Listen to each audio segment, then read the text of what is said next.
Here. Labira? Here. Harrison? Here. You have a quorum. Thank you. All right. Well, I'd like to thank everybody for taking the time to tune in tonight. Again, this is our special virtual meeting of June 1st. There is public comment as well as an ordinance that will be discussed, and just would like to reiterate that that should be on the screen. Otherwise, the number is 253-215-8782, and the ID is 995-0045-6409, and you will press *9 to speak. If you're watching on your computer and trying to call in, please mute your computer to do away with any sort of interference. So as we gather tonight, and before we go into the pledge and a moment of silent prayer, I just want to say something.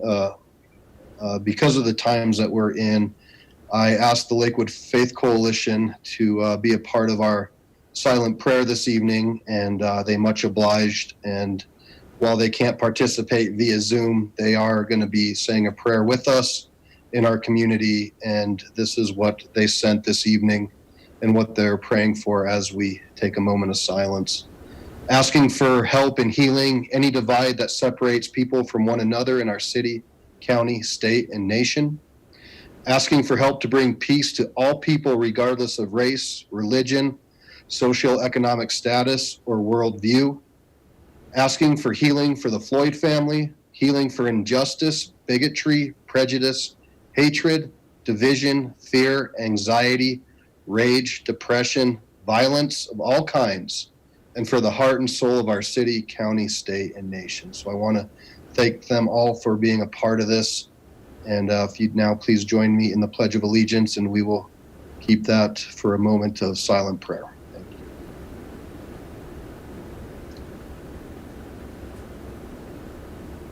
I pledge allegiance to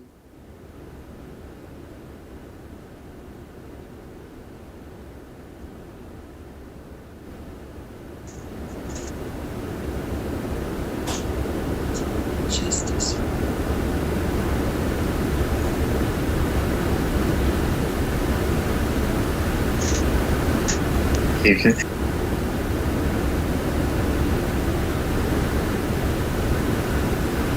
All right, thank you all very much. Okay, so next up we have public comment, and I'll go to Miss Millard or Miss Salazar.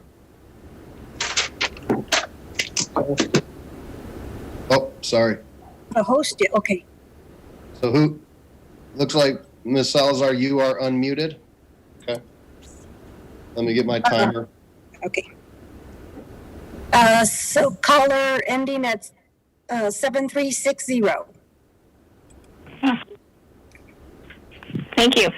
Good evening, Mayor, Paul, and councilors. My name is Cindy Barraway, and I live at 1860 Glendale Drive in Lakewood. I appreciate your time this evening.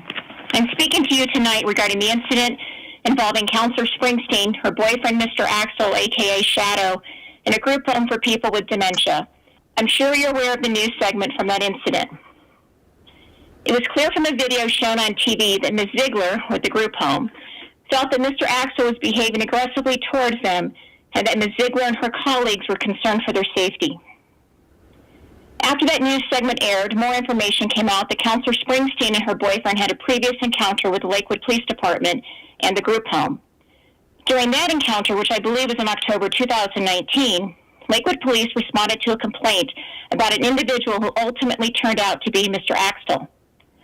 While trying to determine the identity of him, when questioned by the investigating officers, Councilor Springsteen was asked if she knew Shadow. She said she did not. Even when told that witnesses had seen Shadow or Mr. Axel leaving from her home, she repeatedly denied knowing him. However, during the incident in January 2020, she admitted Mr. Axel was her boyfriend. It certainly appeared that in October 2019, she lied to Lakewood Police during their lawful investigation with her intent to protect or hide the identity, Mr. Axel's true identity. Additionally, in the most recent encounter, Counselor Springsteen began filming her boyfriend's interactions with the Lakewood Police Department at his insistence. When asked by the LPD to provide them with a copy of her video, she refused. Counselor Springsteen, I know you're a licensed practicing attorney. You took an oath of admission that says in part, I will employ such means as are consistent with truth and honor. I will at all times faithfully and diligently adhere to the Colorado Rules of Professional Conduct. Thus, you should be familiar with the Colorado Rules of Professional Conduct, including Principle 3, which states that you will at all times conduct yourself with integrity, honesty, and candor in your dealings with the legal system and the public. And Principle 13, which states, above all, a lawyer owes to all with whom the lawyer comes in contact civility, professional integrity, and personal dignity. It certainly appears that you lied to the Lakewood Police Department about knowing Mr. Axel, and now you're withholding a video of an event that they are investigating. As an attorney, you have a higher bar, a higher standard of conduct than the average citizen. As an elected official, your bar is even higher. I'm shocked, I'm dismayed, and I'm disappointed that you've not recognized that your behavior is unprofessional and that you've not taken any steps to remedy the situation. At the least, you owe an apology to Ms. Ziegler and her colleagues at the group home and your neighbors. You definitely owe an apology to the Lakewood Police Department. 5 seconds. That apology should be extended to the citizens of Lakewood and your city council colleagues for your unprofessional conduct unbecoming to an elected official. Please wrap Hope up you your do it. comments, please. Done. All right, Ms. Salazar.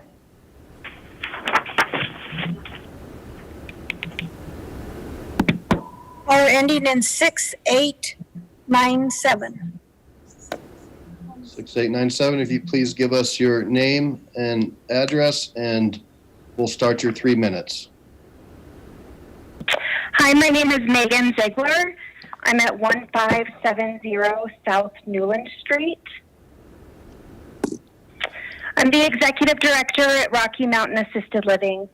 I'm joining the meeting to address the continued harassment and abuse of power exhibited by Anita Springsteen towards me, my staff, and the visitors to our memory care home.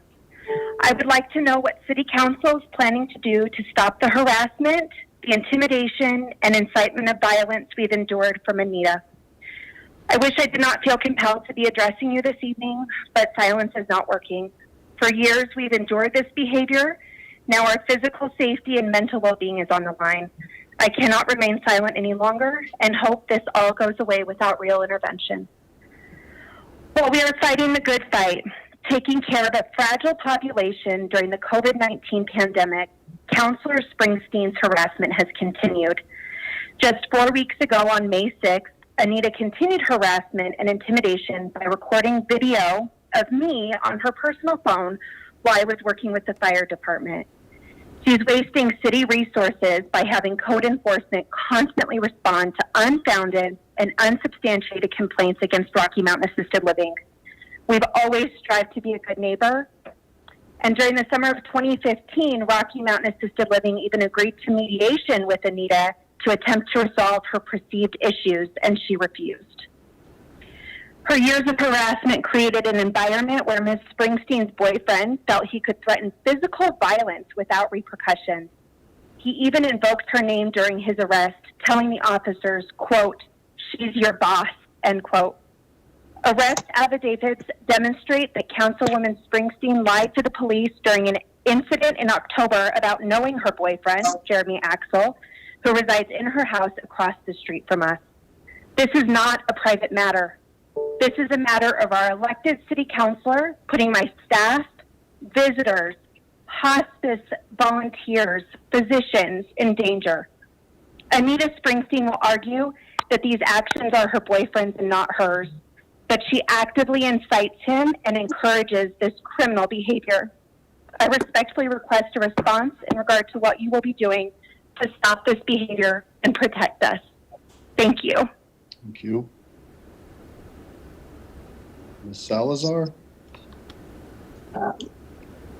Caller ending in 1531. 1531, if you please give us your name and address, and we'll start. Hi, My name is Rebecca Stewart. I live at 7373 West Florida Avenue in Ward 3. My comments are in regards to these same events involving threats made to an assisted living facility in my ward and the involvement of one of my own city councilors. I think what we need to remember, much like what the last caller wanted, was that we need to focus on compassion, decency, and value of human life, and those are the real issues here. This is about the human decency of a person we elected to office. The bigger point of this discussion is not necessarily the events in question on a particular day, what a police report does or doesn't say, or how and what the media reported, as much as it is about the attitudes and the actions of one of our city councilors that led up to this point. We need to remember that no matter what the diagnosis or stage of life, each human life has just as much value as yours and just as much value as mine. A place like this where compassionate people work for minimum wage, doing some of the most noble work in our society, and giving individuals the chance to continue to live with assistance as part of the community is an asset. It's not a liability.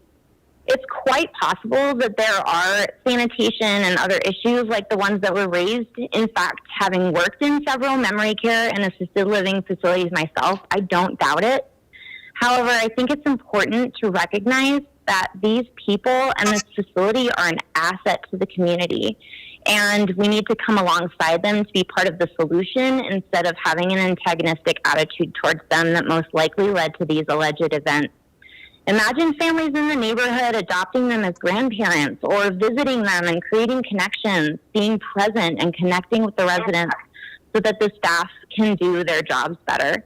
These actions teach our children so much about the value of vulnerable people in our communities and the importance of how we treat the least of these in our society. The opposite can also be very clearly communicated when all they're hearing and seeing are angry neighbors who complain about the byproducts of people's inability to care for themselves and those who selflessly care for them. Offer to help pick up trash or visit or get to know them. They're so special, and we need to do better. You and me and all of us, we need to do better. As a representative of our community, your actions need to reflect the values that we strive for and the types of people that we want to be. I'm asking you to do better. We need you to do better for them and for us. Thank you. Thank you. Ms. Salazar? Caller named Karen. All right, Karen, if you give us your address, please, and we'll start your 3 minutes. 1535 South Newland Street. I'm a resident of where the group home is located, and I'm a resident and I'm needing help on the group home to remove their trash in a timely manner. And the neighborhood has asked Anita for help, and she has been helping us. This has been going on since they opened, and in the past we've heard where residents would say, help me, you know, and we reported it to Anita. And also there's a concern about the rats being around there now. And my understanding is that the rats sometimes could release or spread disease, as far as what I saw on the news for Westminster with their rat problem. So I'm very concerned about that because I don't know how that would affect the COVID-19. And also the harassment on what you're saying, I don't feel like she's harassing them. I don't know why everyone else is saying that she's harassing them. She isn't, because she's helping the neighborhood with our concerns. And we're supposed to have a mediation with Megan, but I was told that she turned it down. And I don't know why she doesn't want to meet. I mean, you know, because we're concerned citizens and we just want this resolved. So can you tell me why she doesn't want to meet? I don't understand that. I mean, here we are, neighbors wanting to solve this issue. And now she's over here saying that she doesn't want to meet. So I'm just concerned about that too. So, and also,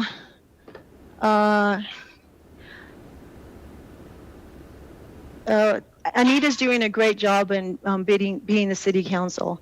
As far as what happened with the incident, that whole thing happened long ago, and I feel like the news was just piecing it together, saying out false information to the public, because people I've spoken with, they thought it happened like just that day, and it really didn't. So that's a false information to the residents, even in Lakewood residents, because I think it happened now. And I don't think that's right. I just think that there's something more to this, and I'm not too sure what it is, but I don't think it's right. And all I want is our 10 concerns seconds. to, 10 all I seconds. want is our concerns to be met. And so far, Megan has declined mediation, and I would like to know why. I mean, it's just picking up the trash. Please I mean, wrap it's up their your job comments. to pick up the trash. Thank you. Ms. Salazar, All ending in 8147. 8147, please give us your name and address, and we'll start your 3 minutes. This is Lavon Welchel, and I live in the Southern Gables neighborhood here in Lakewood. And good evening, Mayor Paul and City Council. I appreciate your time in allowing me to speak. I'm here tonight to say that I have deep concerns about Councilwoman Springsteen and her ability to serve our city. When I saw the news story on Channel 4 2 weeks ago, they were investigating knife-wielding threats of violence from a man identified as the counselor's boyfriend. And I also read a story recapping the incident in Colorado Polls. And I have to tell you, as I pondered the situation, I didn't feel like it got any better. I don't know Ms. Springsteen because she's not in my ward. I didn't, do any research on her, obviously in November with not having the opportunity to vote in Ward 3.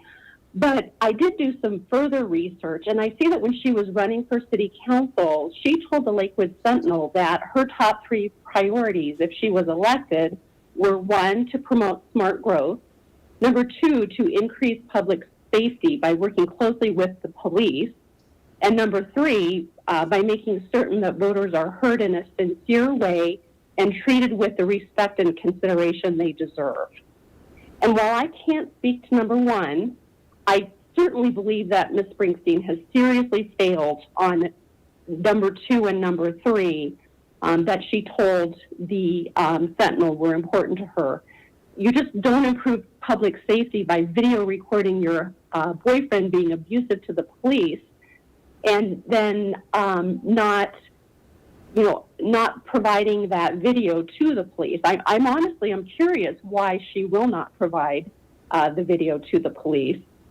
And if, according to the police report, she originally lied to them, I also do not see that as, acceptable behavior by any citizen, much less a city councilor who I would expect to adhere to a higher standard. Really, in a leadership role, you set the tone.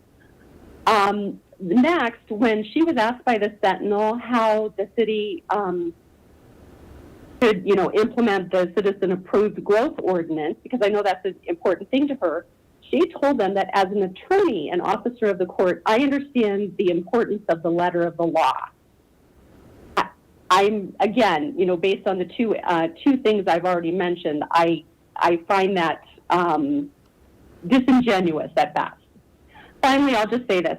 Serving on the city council should oblige Ms. Springsteen to meet a higher bar of accountability. 10 These seconds. Incidents and altercations with her neighbors, the care center, make me seriously question her fitness for her position on the council. Thank Please you. wrap up your comments. Salazar? We have 2 more calls, but they have not raised their hand. Okay. So we do have another public opportunity under the, Hold on. 81, 61. Okay, we do have 6165. 6165. Please state your name and address. Yeah, this is Charles Davis, 790 Crescent Lane, Lakewood, Colorado, 80214. Please go ahead. Yeah, I just want to comment on the issue at hand with Ms. Springsteen. I'm very disappointed that we have an elected official who thinks it's okay to call out our police force and to bring a representative to a public meeting and state that half of all police reports are inaccurate.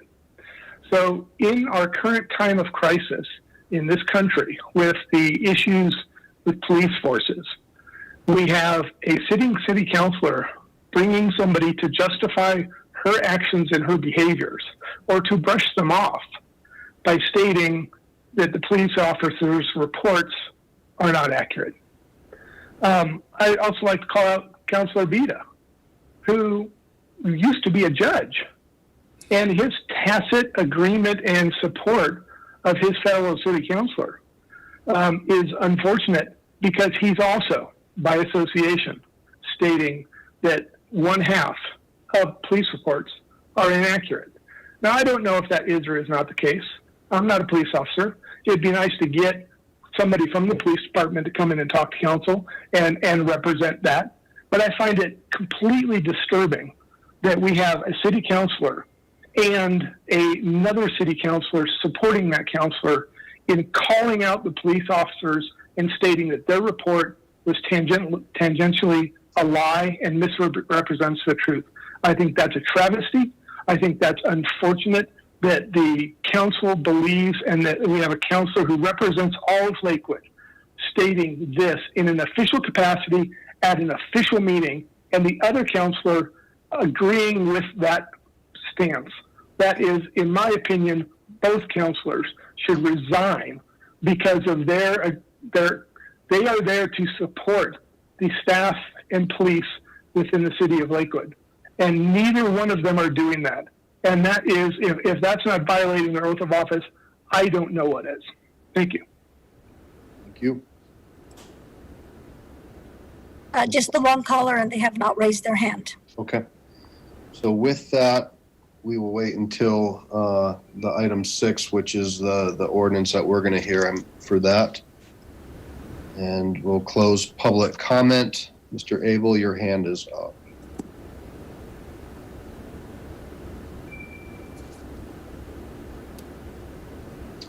I'm trying to unmute you and it's not letting me. Hold on. Let me try it over here.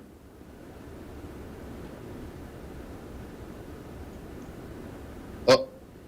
Hold on.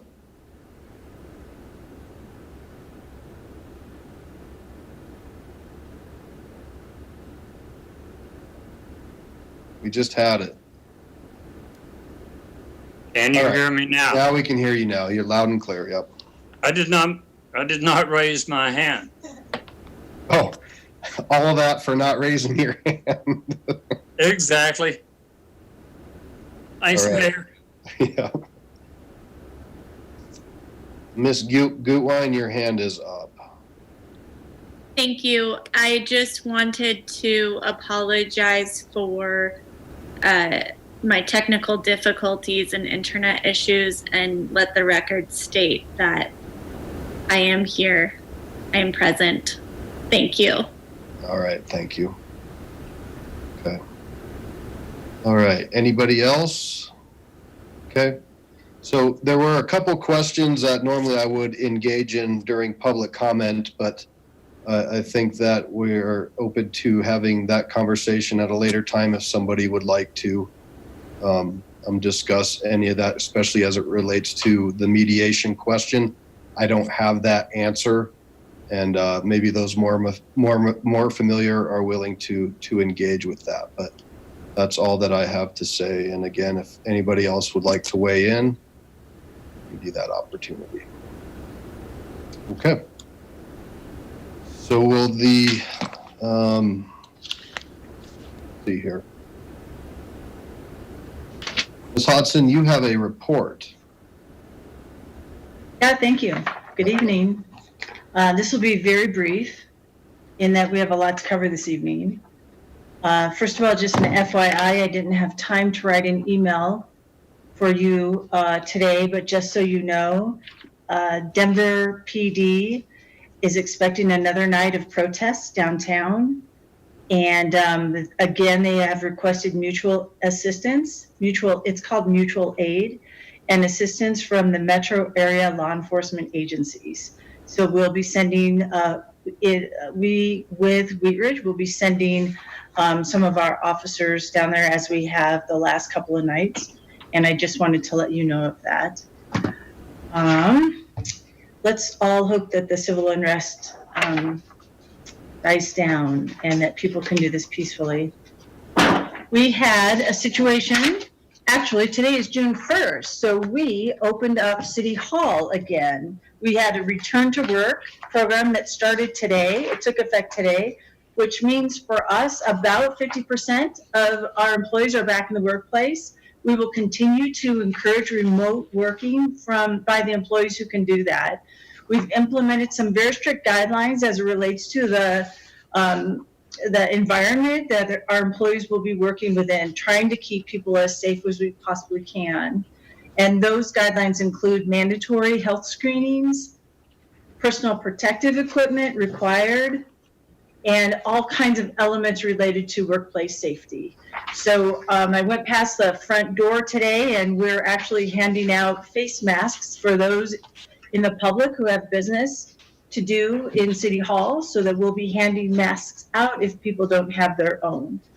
So just wanted to let you know we're in a modified opening schedule starting today, and it went really well today. So that's good news. Finally, as it relates to the agenda today, you will be talking about the business recovery program associated with impacts of COVID-19. As you know, that had a first reading a while ago, and it was scheduled for second reading today. The program has been modified since the first reading. In the first reading, we weren't aware that we would be receiving any of the CARES Act funding.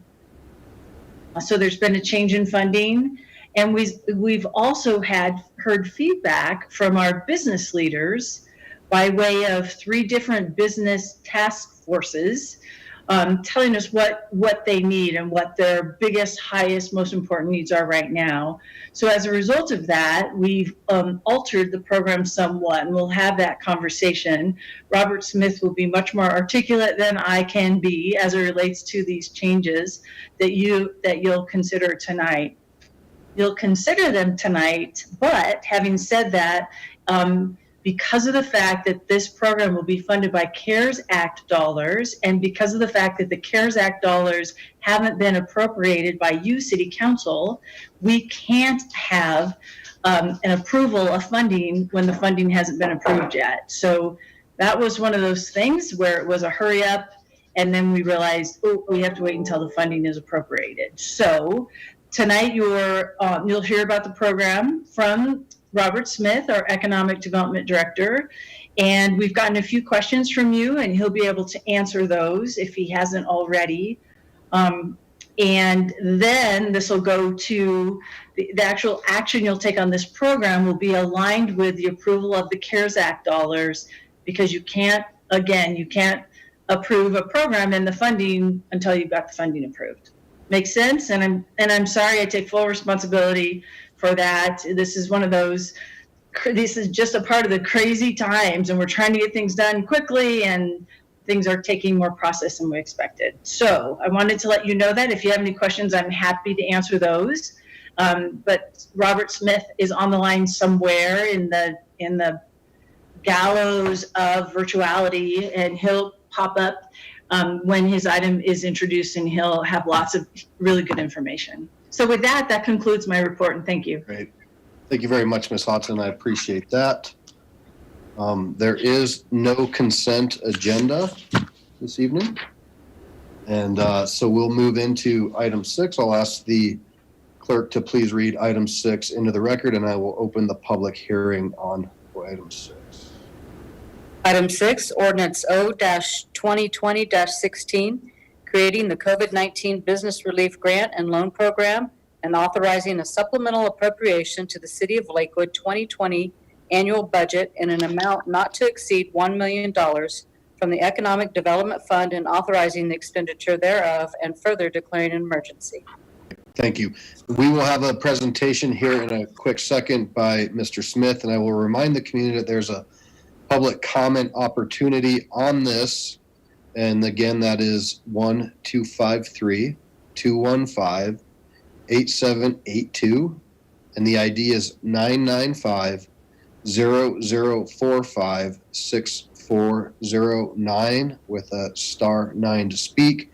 And just as a preview, there's a good chance that this will be postponed until next week for further second reading as outlined by the information from Ms. Hodson.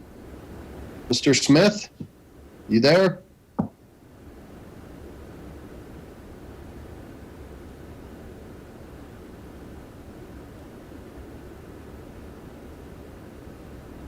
Never know Mr. Smith to be quiet, so but there he is.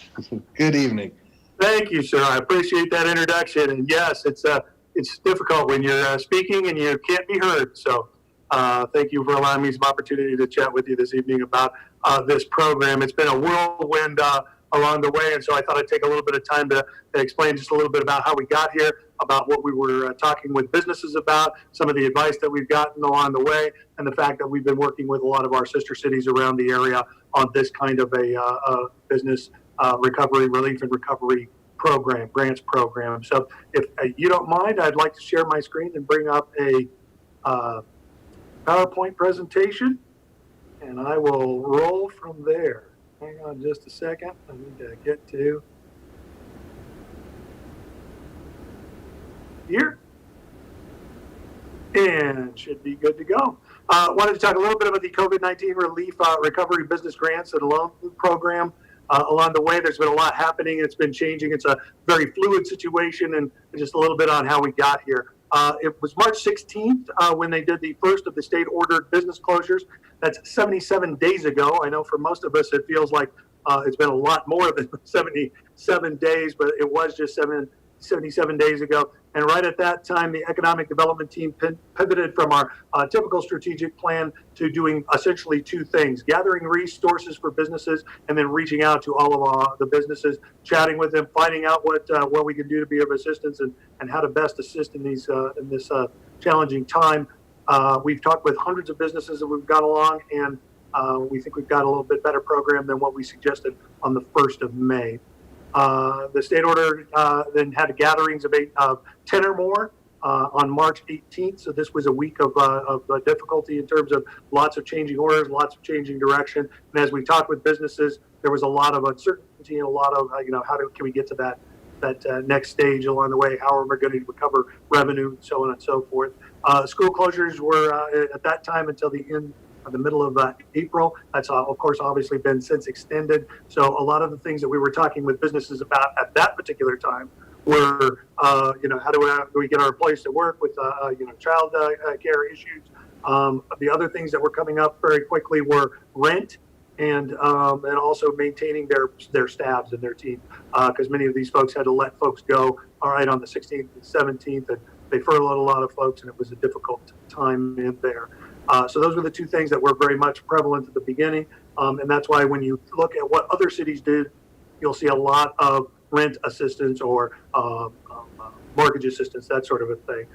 Next day later, you've got the additional business closures. These are two very important ones that were there. There were non-essential medical and non-essential services. And I mention those because Lakewood has a great diversity of businesses around. A lot of talk has been happening around restaurants and around hotels perhaps, but we have a lot of folks out there. The non-essential medical businesses, think about your dentist, your audiologist, your nutritionist, those kinds of folks. They have 3 or 4 people in the office. Suddenly they were not able to garner any kind of revenue during this period of time as well. Services, of course, hairstylists and nail folks and lots of folks were involved with wanting to go back to that. And as we've opened up in the last couple of days, those have been some of the businesses that have really gained some traction and been successful in bringing back some of their clientele.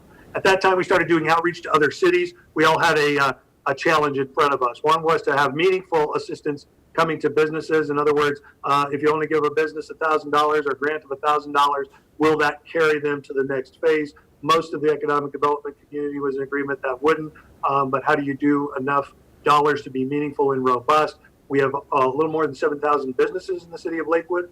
It's the largest business cluster in the Jefferson County. And so with more than 7,000, if you give each just $1,000, that's $7 million. And that's not the kind of dollars that we had available to us at that time.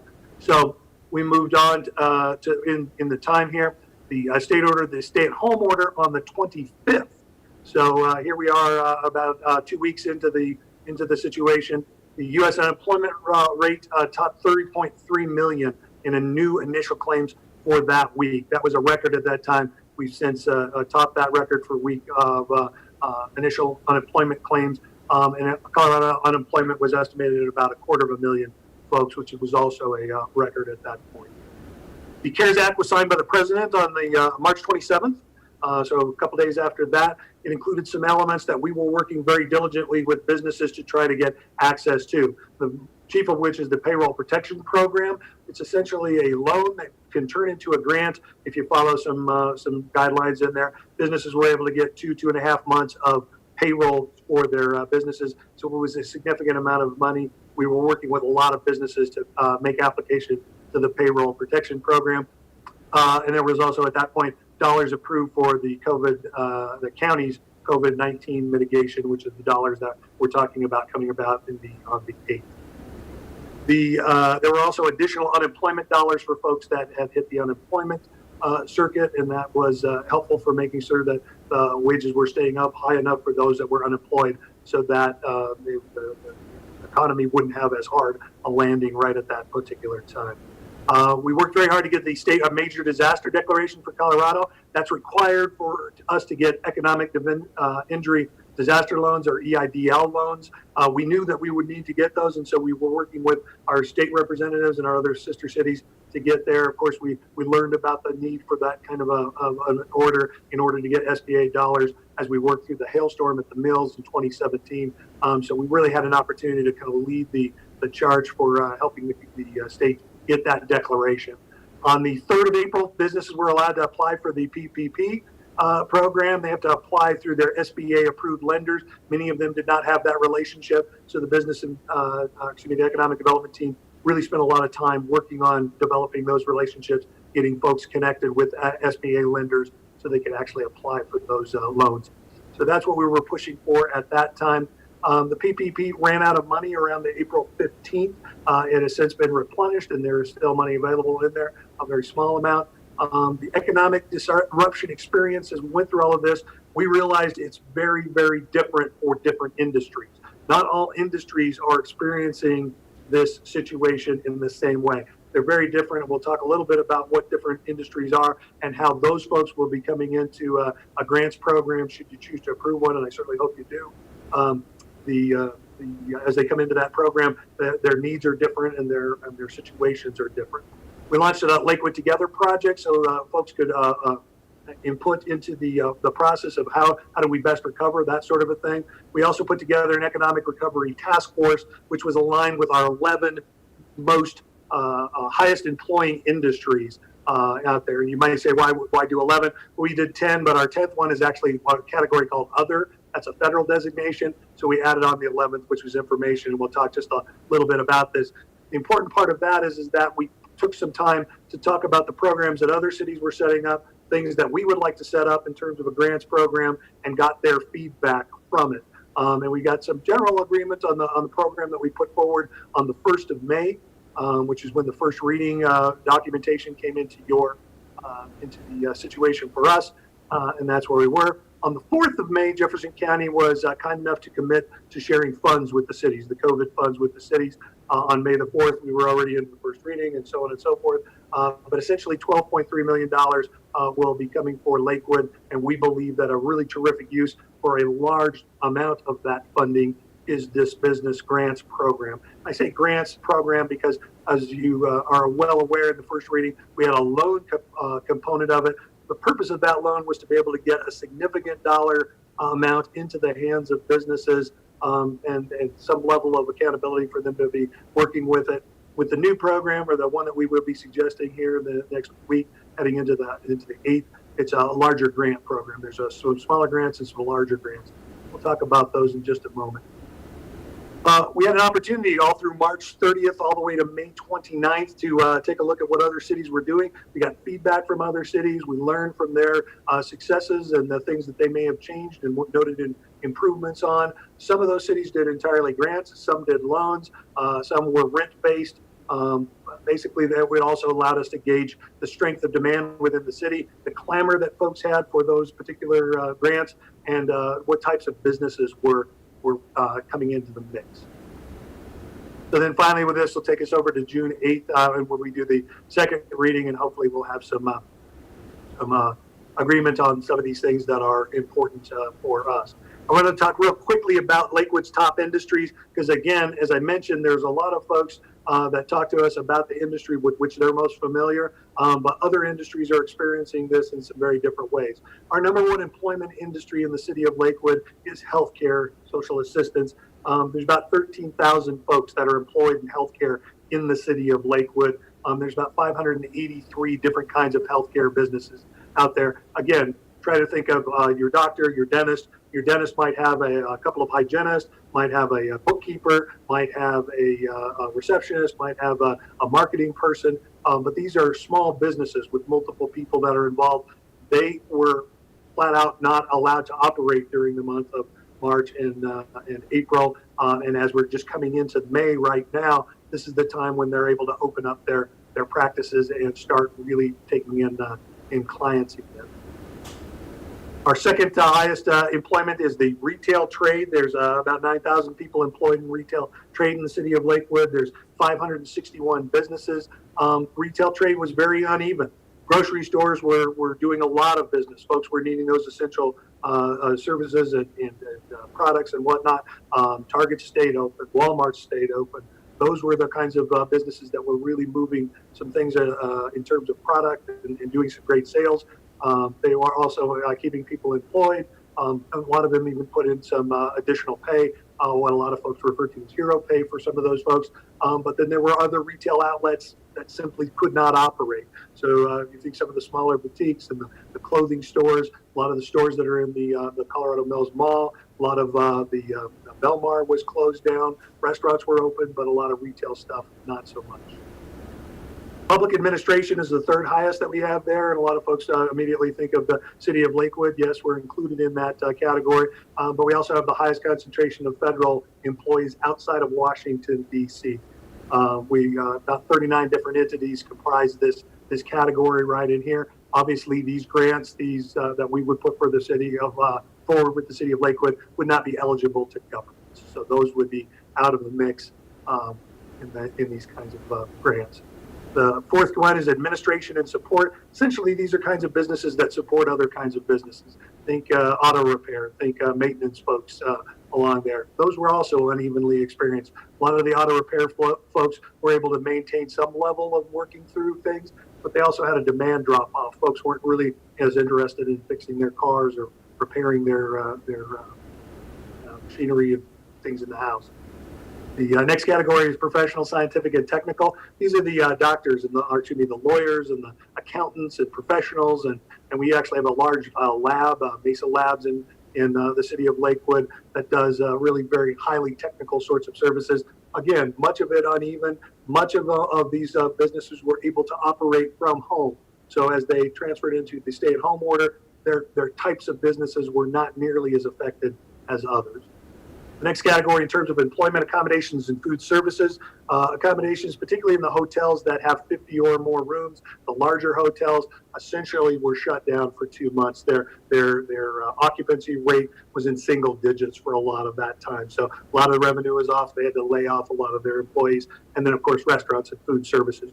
You're aware of many of those because you experience those on a regular basis.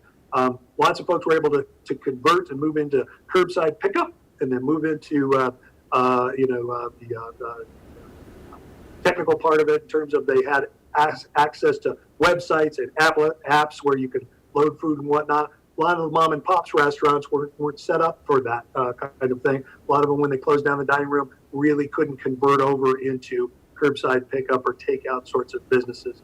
So again, they're not even affected there. Construction is one of the areas where we're knocking it out of the park. Construction folks, construction and essential services, so a lot of their projects were going on there. They were one of the few industries that were actually hiring during this time. So we actually hired a bunch of electrical folks, electricians and whatnot, as part of the construction process. And as you can see around town, there's still construction projects going on. Finance and insurance, that's the next one. Again, that was an industry that was able to convert. Lots of those folks were able to work from home and continue the work they were doing there. Just a couple more to talk about. Educational services, Red Rocks Community College, shut down. Colorado Christian College, or Christian University, shut down for the most part. So those employees were moved off the campuses, and the activities that were going on there were suspended. Some of them were able to convert over into the online learning, but many of them did that online learning just to get to the end of the semester, and now they're waiting for how they might approach it in the fall. Other catches a lot of the other categories that are in there. It's a potpourri. And the last one is information. And again, that's one of those ones that's our software folks that are in Lakewood, folks that are designing software, able to convert over. Folks that do media relations or publications, those kinds of things, a lot of their advertising base fell out. So a lot of what they were trying to get done didn't happen. My point with all of these is just to make certain that everyone understands that business in the city of Lakewood is a very different sort of a thing, and folks that will be coming into our grants program will be coming from a lot of different varied perspectives. We're keeping an eye on a couple of things with regard to the economy, and so we think these grants will be very important in terms of helping us to navigate the next several months, because we're anticipating some jostling, some turbulence. Being in this economy right now is a lot like trying to fix an airplane while you're flying it. We're learning a lot about what needs to happen and where businesses need to go, and how we can help them be successful. But some things that we're keeping an eye on is the demand that's aligned to the reopening. We were able to open restaurants and whatnot, dining areas, 50% capacity, observing social distances, using masks and whatnot. We were able to get that started on Wednesday, and we're just getting the feedback. Is the audience, are the folks returning to dine in the in-service areas? And so far, that's been kind of a mixed bag. I will tell you that most of our service businesses, the hairstylists, the nail places and whatnot, are really knocking it out of the park. They've got books and appointments and whatnot that are carrying them on there. And the feedback that we've been getting is people feel incredibly safe because they are taking those important measures to increase that social distance, the masks, the sanitation, all of the things that they need to be successful. The expiration of the eviction and foreclosure delay, as you know, the governor on Friday extended that out for another 15 days. We're until about June the 13th that those procedures can't take place. But we're very much interested in what will happen when that delay drops off of the executive order, where that might be. Folks at this point could theoretically be about 3 months behind in their rent, and that's really the time when things get very difficult. A lot of our commercial folks have worked out deals with their landlords to be successful and to keep moving forward and to make up those dollars either at the end of their lease or on kind of a monthly basis as they move forward. The expiration of the additional unemployment benefits and the return to employment is something we're keeping an eye on.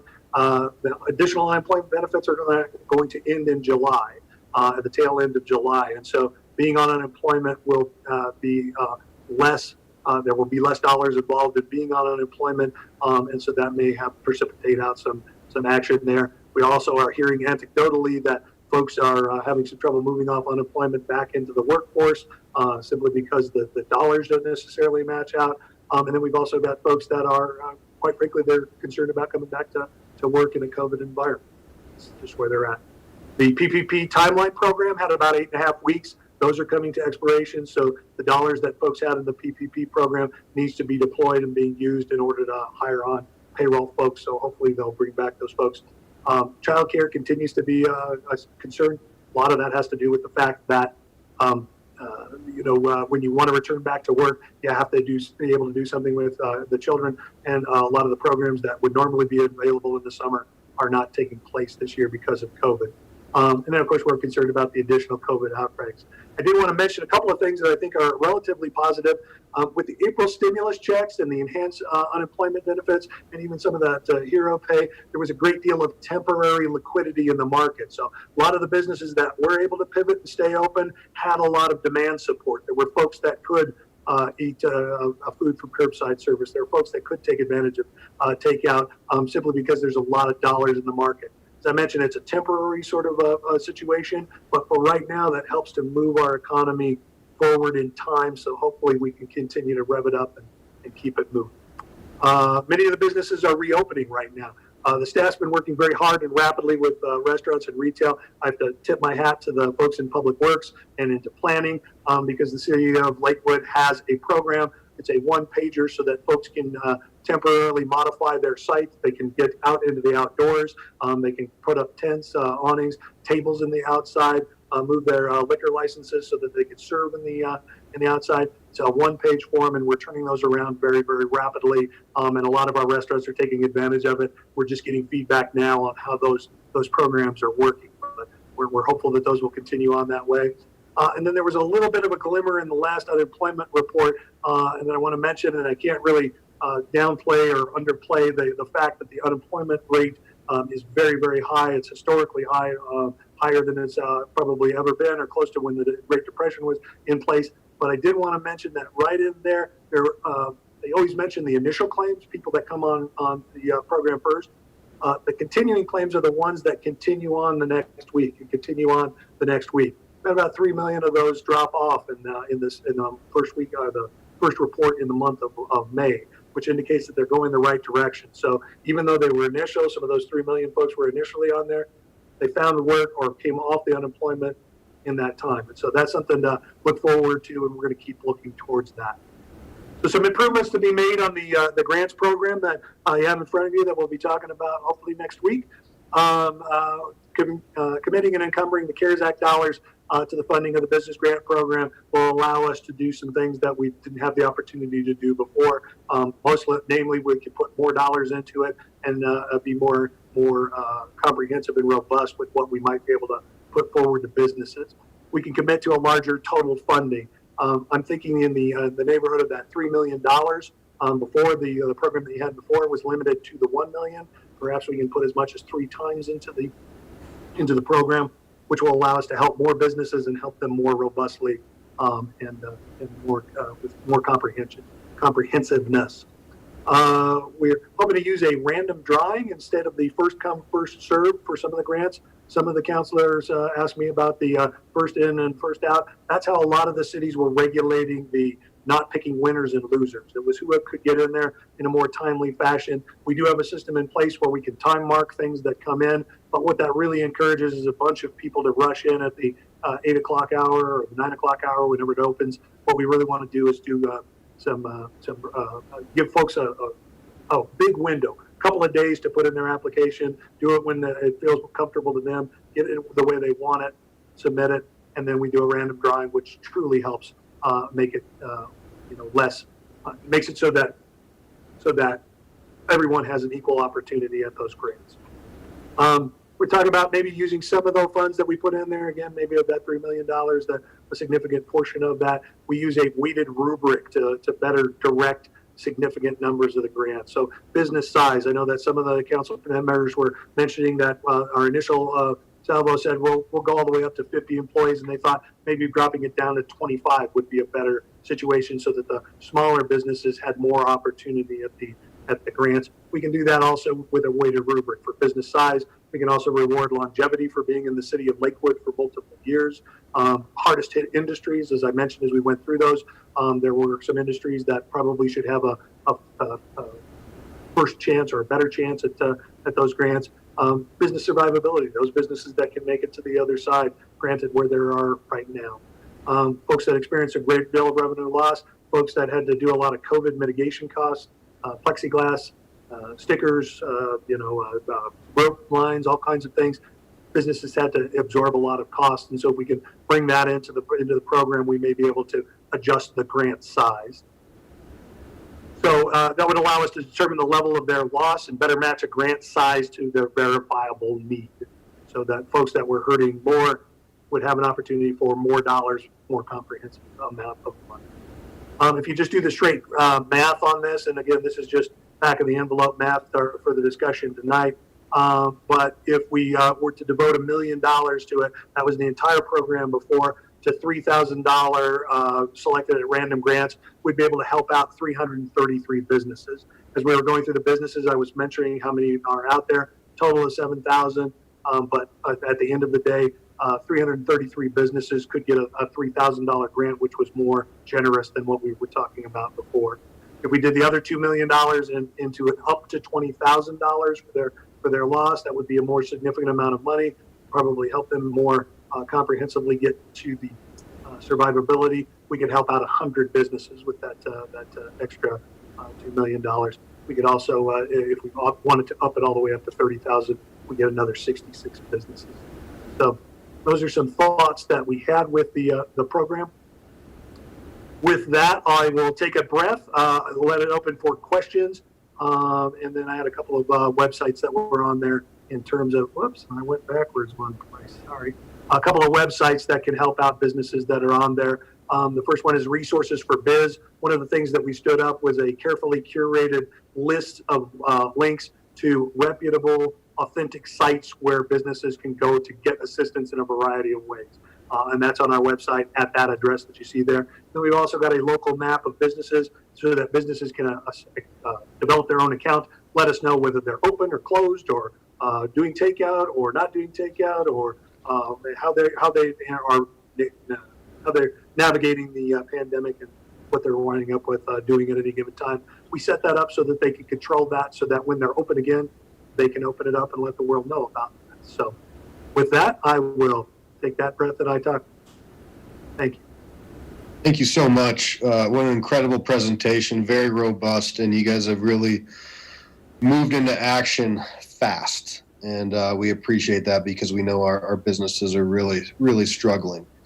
So, Ms. Salazar, normally we would open public comment on this ordinance. I know we haven't read in a motion or anything, and that's on purpose. And I'm going to go to the Mayor Pro Tem after this. His hand is up. Are there any folks that would like to speak on this second reading? And I can't unmute you, so maybe you can unmute yourself. Yes, I have one caller ending in 3030. All right, caller 3030. This is second reading on Ordinance 2020-16. Please state your name and address, and we'll start your 3 minutes. Yes, thank you, Mayor. This is Rick Ash, 400 South Ingalls Street. Just a question before I comment. Do my comments at this point in the meeting have to be focused on Mr. Smith's presentation, or can I make a general comment? And if not, is there any other opportunity this evening for general comment? So general public comment was earlier. This would be specific to Ordinance 2020-16. If you can frame it towards the business relief program, which could be somewhat broad, I'd be happy to take that. Then I'll save my comments for another evening. Then I apologize for missing the other section. I was tied up with something else and couldn't get on at that time. So my comments did not have to do with Mr. Smith's fine presentation. So I will save my comments for later. Thank you. All right. Thank you. We appreciate that. Hey, anybody else, Ms. Salazar? We have callers, but nobody's raised their hand. Okay. We will now close public comment on Ordinance 2020-16, and I'll go to Mayor Pro Tem Skilling, and you should be good to go. Thank you, Mayor. So we'll give Robert a bit of a break here. I'm going to ask some process questions. In fact, one of the reasons that we're here on a special meeting is because we made a motion some time ago to get this done as fast as we could, because we know that the businesses need it. And now we've got two clocks, not only the business world that needs the money, but now we've got the CARES Act clock where we need to get this money out sooner rather than later. Otherwise, we risk losing it. We had a bit of a preview budget and audit committee. There was a brief discussion about some of these changes that we're going to have. And Mr. Smith mentioned the 3 to 4 million on the grant side, maybe some changes on the loan side of things. And then Ms. Hodson also had mentioned that we can't actually have the vote tonight because of the dynamics of the funding, and it's not actually here, so we can't appropriate money that we don't have and so forth. But here, that brings us to the issue of we have this ordinance that's on second reading tonight, talking about moving it to June 8th. But of course, we've got issues with the first and second reading on process issues. And so I think I would like to throw the ball to Mr. Cox, because I would like to ask him. I know that the emergency declaration that Ms. Hodson is operating under allows us some flexibility on process. And again, I'm only talking process, not on the substance of the actual ordinance. But we have some give on process where we don't necessarily have to go through all the first and second readings. We can just get this to second reading on to take a vote, and then not lose the valuable time, which would be a significant amount of time if we went through our regular process. Let me be clear again, I'm not talking about sidestepping any substance, just the process and trying to get this money out the door. So, Mr. Cox, is it possible that we could have the second reading on an ordinance that, other than what's been explained so far and briefly in the budget and audit, and then Mr. Smith's comments and his presentation, can we have this second reading on June 8th?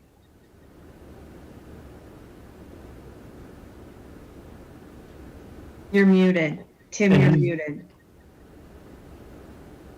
What's that? Good. All right.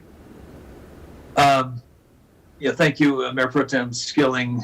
If I understand correctly, you're asking about the sort of the scope of the emergency powers available to the city manager under title or chapter 1.27 in the code. That's the emergency management chapter, and it has the procedure for declaring the emergency that was done back in March and extended several times since then.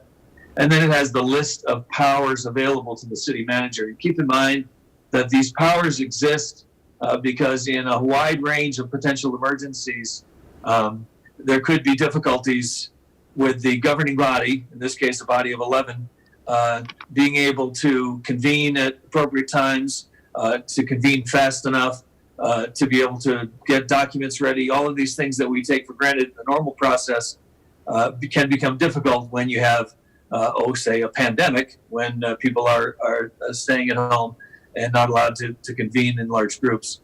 So a lot of the powers in this chapter of the code recognize that the ability of the governing body to do its usual decision-making process is certainly compromised in some emergencies, and that's obviously the case here and why we're still in an emergency declaration. But listening to Mayor Pro Tem Skilling, there are a couple of specific powers available to the city manager that may be applicable here. And I think the one he's talking about is number 8. This is on the list in chapter 1.27.070, which says that the city manager may suspend or modify the provisions of any ordinance or waive compliance with procedures and formalities, including notices, as may be prescribed by law if compliance thereof would in any way prevent, hinder, or delay necessary action in responding to or mitigating a disaster. It's a long sentence, but you get the idea. You have procedures, you have notice requirements, you have formalities for a number of things that the council can do with the council unavailable due to an emergency or with their availability compromised, and the city manager having to take action. The code expressly gives the city manager that authority to do away with some of the procedural requirements, some of the notice requirements, if compliance with those requirements would sort of undermine the purpose of the action which is taken to mitigate the disaster that's in effect.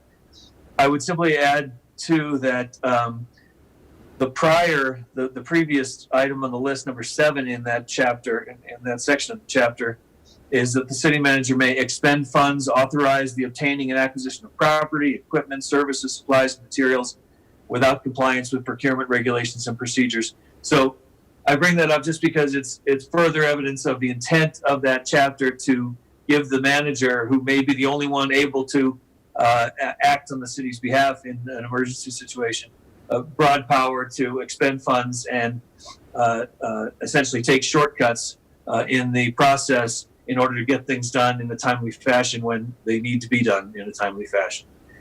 So, Councilor Skilling, Mayor Pro Tem Skilling, I hope that answers your question, but I think if we're on the same page, then that is a yes, that power is available to temporarily waive or suspend the formalities attached to an ordinance adoption, such as you were discussing a moment ago. Well, it does, and I appreciate that. And I know that at least one counselor has their hand up, but so that I won't offer the motion just yet. But I will say that I think what I would have in mind is that this council give at least consensus to direct Ms. Hodson to use that power so that we can waive those formalities for this, so that we can have this second reading on June 8th and not have to wait the normal course, keeping in mind that this is if we go to the substance of it, this is the same program. Now, there will probably be changes in dollars, but fundamentally, this has been on notice to the community for a month now, and we do have a real sense of urgency here. So when everyone's done having their discussion on this, I will want to make a motion to first move this to continue this second reading to next Monday, but in the meantime, direct our city manager to use her powers to waive the formal notice procedures, and also to have Mr. Cox in his office. I think Mr. Cox would be appropriate if in that second reading that it is detailed of how we got to that second reading and how we're able to do it. So I don't recall, I think it was 1.27.070 should be enumerated in the second reading that we vote on next week. So with that, I'll yield for now, but that's the motion that I would intend to make later on. Thank you, Mayor. Thank you. Mr. Cox. Mr. Abel, you really have your hand up this time? Councilor Abel? There you go. We can hear you. Okay, thank you very much. I want to make sure first that this is the right place for me to bring this up. I know what the rules for comment on first reading are and the rules for comment on second reading, but the rules for comment on second reading is not quite familiar to me. Can we now discuss the substance and the conditions under which we intend to release this money? Is that where we are? Yeah. Okay. Yeah. As far as 2020-6, yeah, you bet. Okay. Yeah. I do want to make sure that the businesses most in danger of failure are going to be helped with this money. And I'm not sure that a random drawing would do that. We need to, I think, ensure that, I think by lowering the employee limit to 25, that would help a great deal. I would also like to add a requirement that any applicant be the operator of a business that leases or owns property in Lakewood. I don't want a mailbox-based firm being able to apply for some of this, or somebody who has a facility in Littleton, but also operates out of an employee's house in North Lakewood.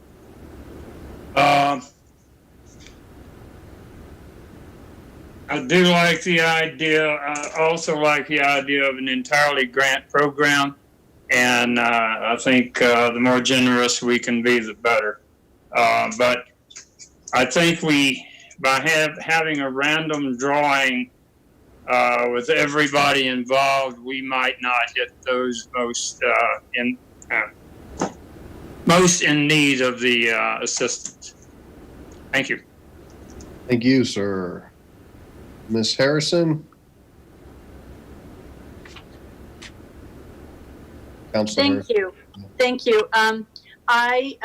Charlie stole some of my thunder, and that is I would also like to limit the discussion of 25 employees, not 50. I think, again, that'll get to our smaller businesses. And then there was also language in there about the being in business effective as of March. I'd like to move that back to January 1 of 2020, if we can. I think that just is good business to do it that way. And the other one I'd throw out for thought process, I'm not sure that everybody likes this, but I would also like these dollars to be available for either franchise owners and or regular businesses, not necessarily chains. And I don't know how to say that in a way to where, so Rocky Mountain Chocolate Factory might be a franchise. It could also be a chain. Rocky Mountain Chocolate Factory, if the franchise owners are applying for it, they would be eligible, but Rocky Mountain Chocolate Factory as the chain would not be eligible. And that, again, that would get the dollars to the specific individual businesses. I'm open on that last one, but I'd like to see if we could do that to the franchise owners and just the mom and pops. That's who I want to try to support. Thank you. Great. Both great comments. What I would like to encourage then is maybe you can work with either Mr. Smith or Mr. Cox on what that language would look like for those amendments for Councilors Abel and Harrison. And then Councilor Abel, I have a couple questions about yours, but we can take care of that offline since we have another week. But about your suggestion as to the P.O. box, I just need to understand that a little bit better, but we can take that offline. And then to Mayor Pro Tem's point, certainly support the continuance, but also giving Ms. Hodson the authority to move this basically to a single reading ordinance that will then allow for public comment on that, which must be done prior to this continuance. We'd have to hear the CARES Act ordinance prior, because if that doesn't pass, then the relevancy of 2020-16 goes out the window. If that makes sense. Mr. Mayor, can I just clarify?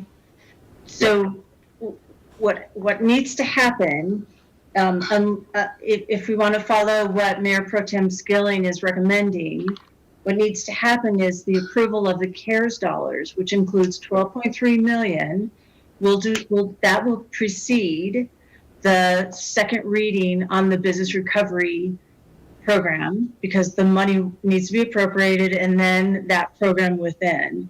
So the business recovery program has had a couple of public awareness from you. We've had a couple of conversations about it. It's the CARES Act money that's really being sped up, because if we didn't approve it on the 8th, which is next week, we'd have to wait until the 22nd. And remember, of June. And we're also going to ask for an emergency ordinance so that we don't have to wait the additional 30 days. Remember, all this money needs to be spent by the end of the year. That's part of the condition of the CARES Act dollars. So just to be really clear, and you will hear more information about the CARES Act dollars, at least in different categories. You'll hear that from our CFO, Holly Bjorklund, in a presentation following this one. So it's a little scrambled eggs, but you're going to get all the information. And if you agree to have this approval on the 8th, you'll be approving the CARES Act spending as well as the business recovery, just to make it clear. Well, I guess I must not have been clear, but thank you for clarifying. So before we go to the motion, is there consent to give Ms. Hodson and Mr. Cox the authority to place the single item as as an approval and ask for approval of the CARES dollars next week based upon the emergency powers. You'd raise your hands or whatever you have. I have 1, 2, 3, 4, 5, 6, 7, 8.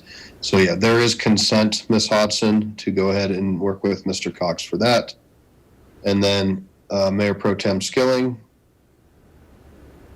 if you'd like to make your motion, please. Yeah, and just briefly before I make the motion, thank you, Mayor. Just one other item on this is that we don't, obviously before us tonight, we don't have the 4 million or the 3 million, whatever the program's going to look like we're voting on.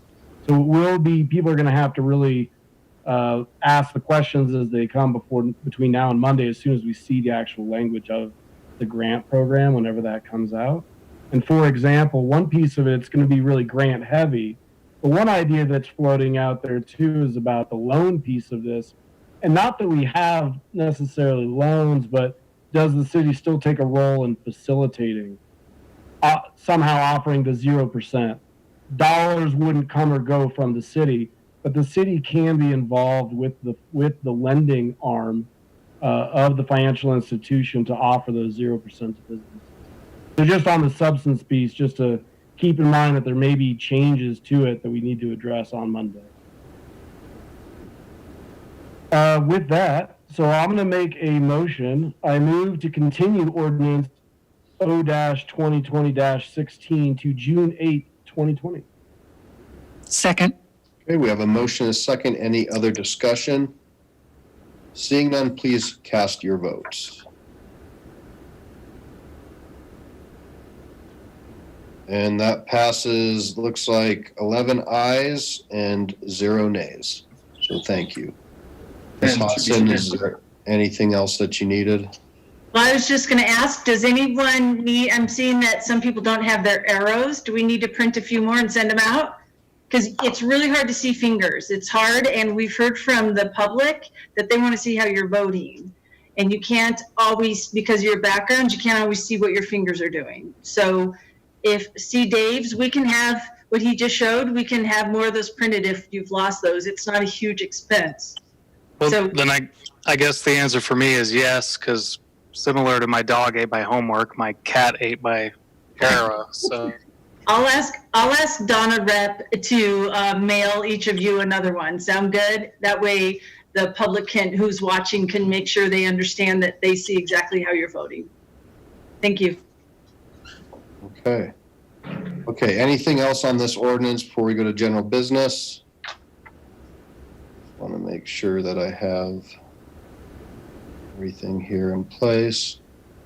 Okay, so general business, and keep in mind we still have another meeting tonight, and it's going to be a real meaty one. But I do want to just go back to earlier this evening, and something that I don't want to go back to, but I do believe that there were some questions asked by the community that were fair and warranted, and there certainly are some concerns.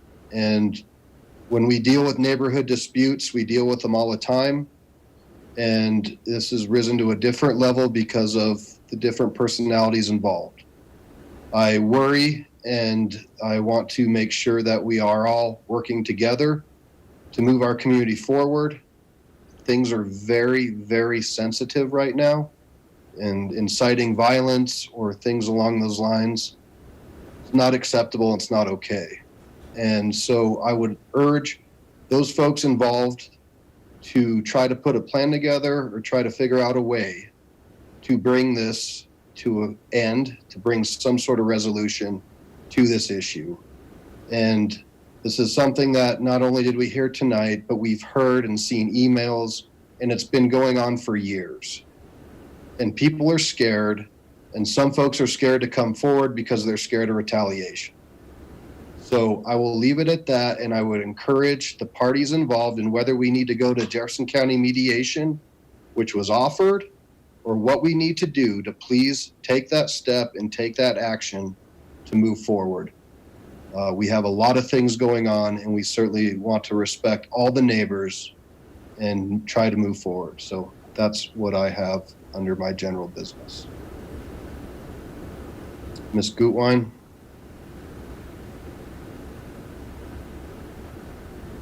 Thank you. I just also wanted to briefly address the video and the reporting that people raised today, but that also we've been getting emails and questions and comments from our community about the reporting about a incident in Ward 3 and that involved a group home and one of our counselors in Ward 3.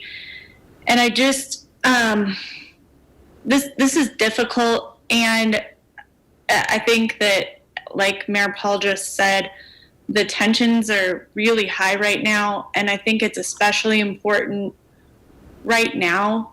A couple of things. One, that everyone in our community needs to feel safe and deserves to feel safe in this community. And so hearing about neighbors getting threatened with violence when settling a neighborhood dispute is just really upsetting. And it's not okay. That's not an okay way to address this. The second thing I want to say is that as leaders, I do believe we play a role in setting the tone, and we play a role in setting the tone in our community with our actions and our behaviors and our words. And I don't believe that what that video and that reporting showed reflects what this community is about. And I would just like to say that, I believe we need to settle disputes with nonviolence. If we see someone threatening someone, we can't condone that with silence or by justifying it. And, as a body, I hope that we can commit to setting a better example than this. I believe that our community deserves an apology, and that work needs to be done and actions need to be taken to repair the trust and the feeling of safety in our community. And so, I'm hopeful that those are the actions that will be taken. And I also hope that my colleagues will all stand for just a higher level of integrity and behavior as a body. Thank you. Councilor LeBeer? Sure, thanks, Mayor. I just wanted to make a comment as well. I know this is a sensitive subject, and I know it's uncomfortable probably for all of us, and I also just want to mention that I do give a lot of deference, frankly, to the residents of Ward 3. This is obviously a tough issue, but they did choose their representatives, and I think it's important to hear from those residents about how they'd like to see things move forward. But I would say I do think it's important that our counselor, make a statement whenever she feels comfortable, or make a statement to the public. That way, some of the things that are floating out there can be addressed or acknowledged. Obviously, we're all getting emails, but I've gotten, frankly, quite a few emails and calls, and frankly, it's just answers to questions that I don't know.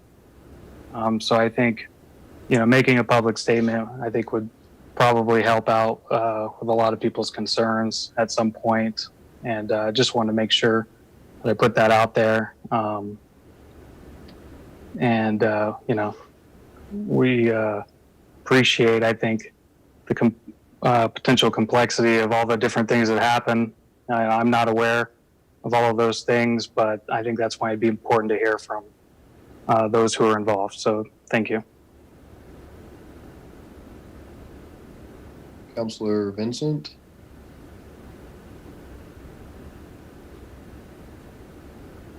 Yes, I just wanted to say, I don't really have anything to add to the verbiage, but I did commit to some constituents and some folks that I would say something tonight.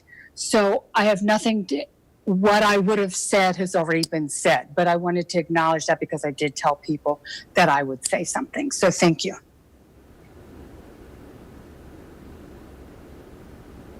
Okay. Councilor Harrison? I would say ditto to that same thing. I received emails and was asked to say something. All of it's been said, but I would also add, there's always two sides to every story. It's always important to, I think, identify what's happened and to talk about it. I think staying silent gives everybody the idea that what's already been said is correct, and it may or may not be. So I would encourage a statement of what happened, and even if things are embarrassing and nobody wants to go through this, I think it's important to clear the air, get on with it. We've got a lot of business to do, and I would encourage the parties to do that. Thank you. All right. Anybody else want to address this? Councilor Springsteen, you may not be prepared to, but curious if you'd like to address anything under general business.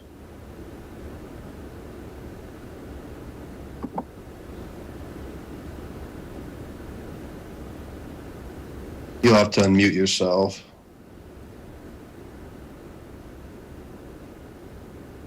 There you go. Oh, go ahead again. There you go.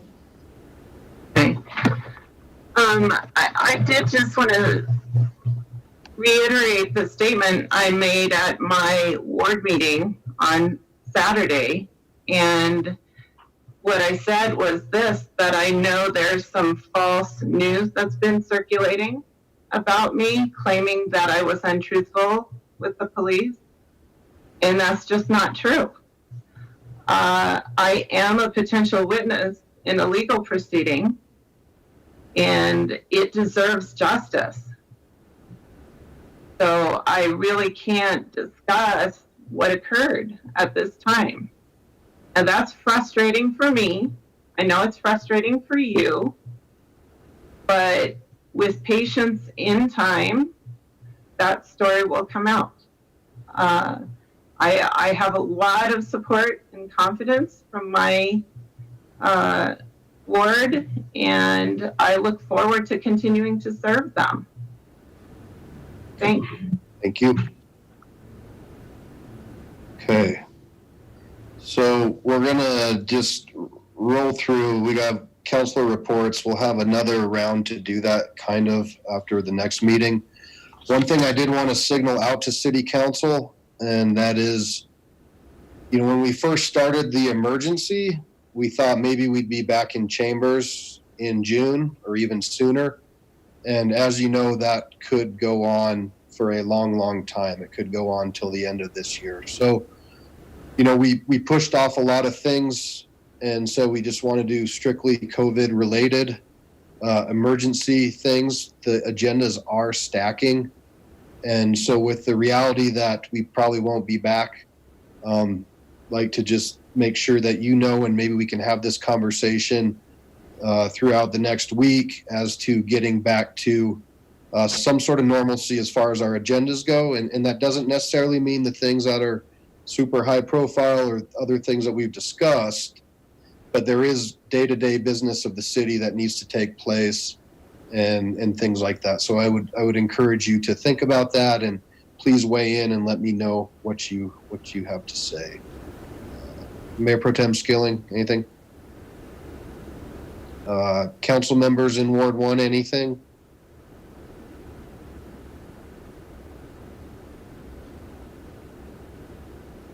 I'm just letting you unmute because mine's not working, so you just unmute yourself, please. I'll let Ramey discuss our Ward 1 meeting that's coming up Saturday. Otherwise, no report. Thank you. Councilor Johnson? Thank you. Well, this Saturday, we are going to have what I call a triple header. Eva Milko will be coming to speak, She's a lady that has been involved in and very familiar with 5G type issues. Ben Goldstein will be coming. He is assistant city manager and he is very familiar with government regulations, which is foremost piece of that conversation. And then Mike Whitaker will be joining us from Public Works. He understands pole placement. And I just want to be very clear to say this is not going to be a debate on 5G. It is going to be a dialogue.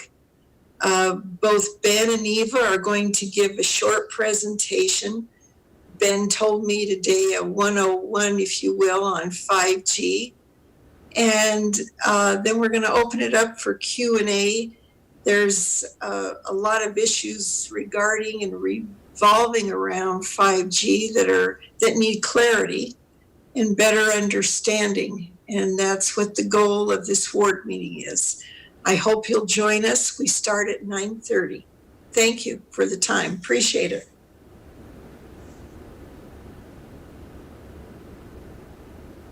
Ward 2, anything? Okay. Ward 3. Yes. Go ahead. Are you on 3? Yes, sir. Please. Okay. Thank you, Mayor. I just want to say we did have a very interesting ward meeting on Saturday, a virtual ward meeting. It went on for well over 2 hours.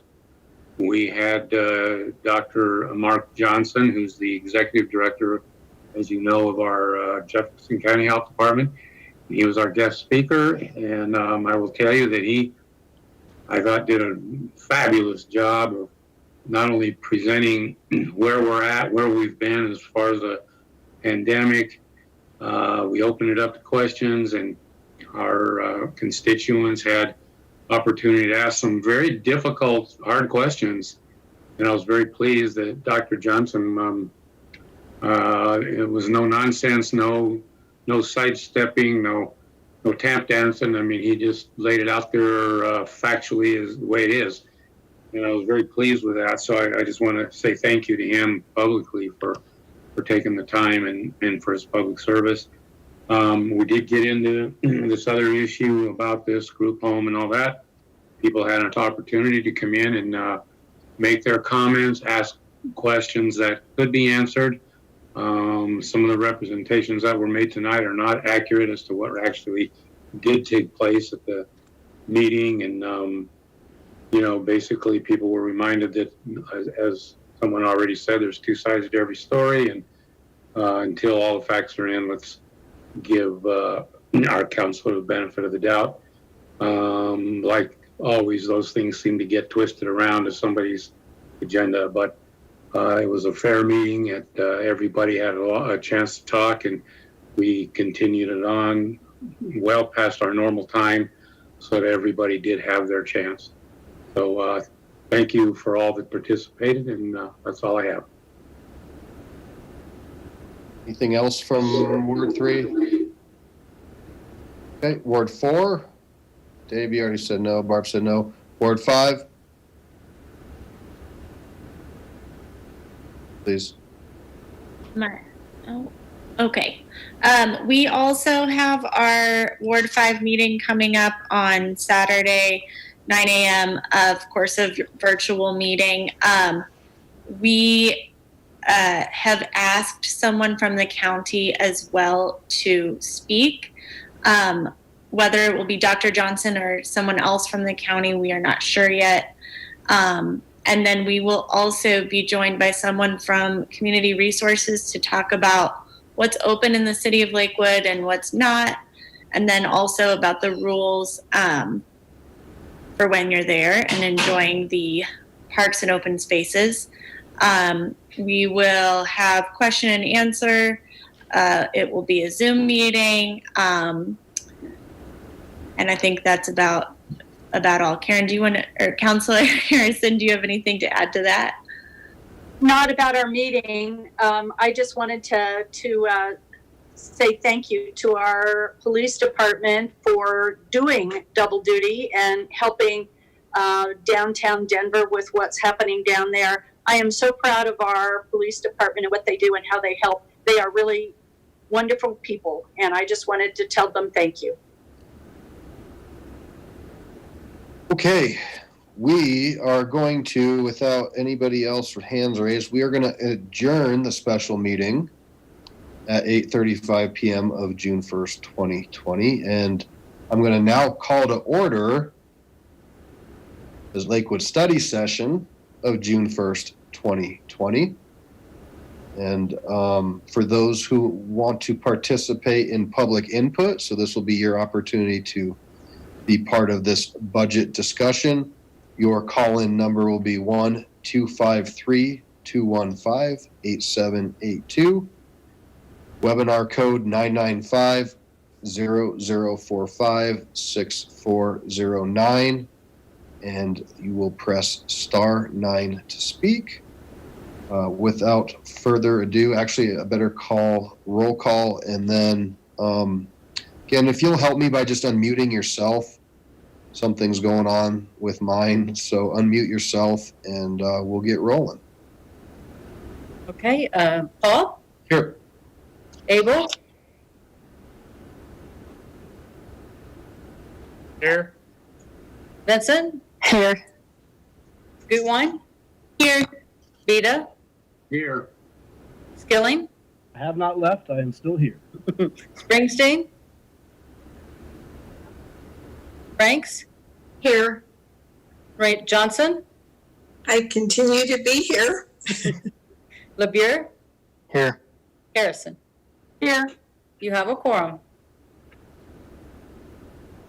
Thank you all. So I will now turn this over to our city manager, Ms. Hodson, to kick this off. Okay, thank you for that. So let's see, it was May 4th when we had our update from our CFO, Holly Bjorklund. And during that time, you were real curious about how we were doing by way of revenues as it relates to the impacts of COVID-19 and the economic shutdown, frankly, of our whole nation. So the commitment that we made, that Holly Bjorklund made, was to come back on a regular interval and give you updated information. We said we wouldn't be able to do it in writing as readily as we could do it here in this virtual manner, because the information you're getting today is as close to real time as she can possibly do. So this is a follow-up. There isn't any action requested. She's going to talk a little bit about first the status of the revenues and those kind of things, some of our plans in terms of the expense side, and also we'll highlight what you're going to see next week with the 12.3 CARES package. So with that, it's my pleasure to introduce Holly Bjorklund, who I think is serving in her 5th week and already has done amazing work, and we're really, really glad to have her on board. So with that, take it away, Holly. Thank you. Thank you, Kathy. Can everyone hear me? I am going to share my presentation.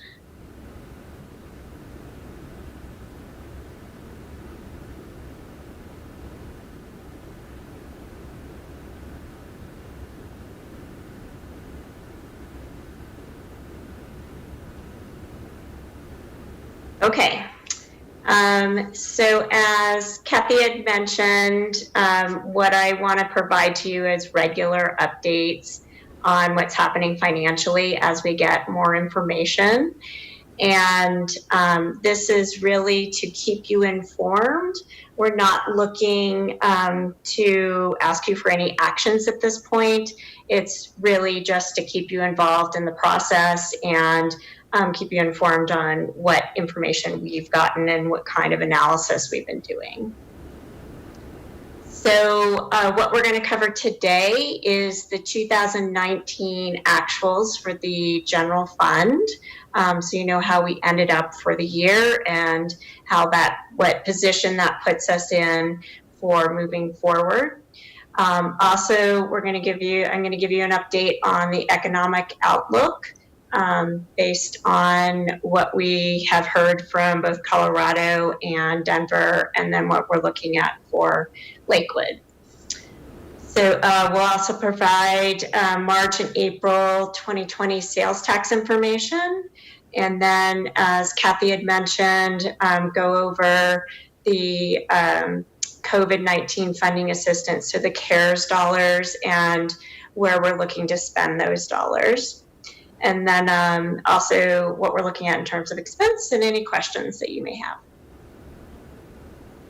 So here's the 2019 general fund actuals for revenue and for expenses. So you can see on the slide that we had estimated that we would have 122 million in revenue for our revenue that we collect that is before the Tabor over our Tabor allowment amount. It was 122.9, so it's only a variance of 0.7%. So that's a very good estimate of how much our revenues would be. The $7 million that you can see in that orangey yellow box is the excess of Tabor dollars for the general fund. So that's not the total Tabor dollars, but that's the excess amount just for the general fund that we will be able to keep based on what was passed for keeping excess dollars. So we also have on the general fund expenses, we originally budgeted $126.3 million. And as Kathy Hudson had instructed leadership to hold back from spending and make reductions, you can see there that there was a 4.5% reduction in spending in 2019. So that was successful. And you can also see that Tabor dollars, the 7.4 million, that is the amount that is transferred out of the general fund for paying for the Tabor overage. And the reason that there's a difference between the revenue that came in and what's coming out is because the general fund is paying for the smaller funds that also had an overage in Tabor. So we also have the general fund balance. And you can see here that in 2018, we ended up at $36.6 million. In our 2019 revised budget, we were expecting that we would actually use general fund balance, and it would decline down to $25 million. However, due to what I discussed in this previous slide of having additional revenue and less expense, we actually ended up at $31.6 million, which means that our general fund balance is $6.6 million above what we were estimating for 2019. So that gives us a good place to start for 2020 and also being able to somewhat address our issue that we have with COVID. It certainly will not address everything, but it does put us in a better position. For the Tabor overage dollars, as I mentioned, there's $7 million that is from the general fund. However, for total of Lakewood, it's $9.2 million that we received for 2019. And the areas that will equally be distributed is transportation infrastructure, open space and parklands, and public safety. And it's not estimated that we will have any additional Tabor dollars for 2020 due to the COVID situation. So that's the 2019 actuals. Looking at the economic outlook, the first area we're looking at is Colorado. And as Mr. Smith had mentioned, unemployment is unprecedented in Colorado as well as in the nation. And the estimate right now, or what's coming in for unemployment for May is 11%, and the average for the Front Range, which is where we are, is 11.5%. So the areas that are really hit the most is the low wager areas, and that's the art, entertainment, and recreation, accommodation and food services, and retail trades. We also got a new forecast from the state of Colorado, which revised their forecast. As you may recall, that last time that we spoke, Colorado through 2023, so their new estimate is only through 2022, but their original estimate was $7 billion reduction in revenue through to 2023.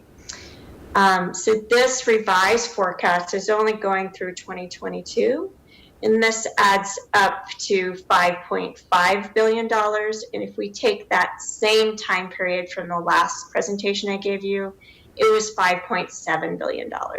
So it's approximately the same, but what they've done is instead of taking this very high level estimate based on previous recessions, they've gone through the numbers and determined where they really think the revenue is going to decline.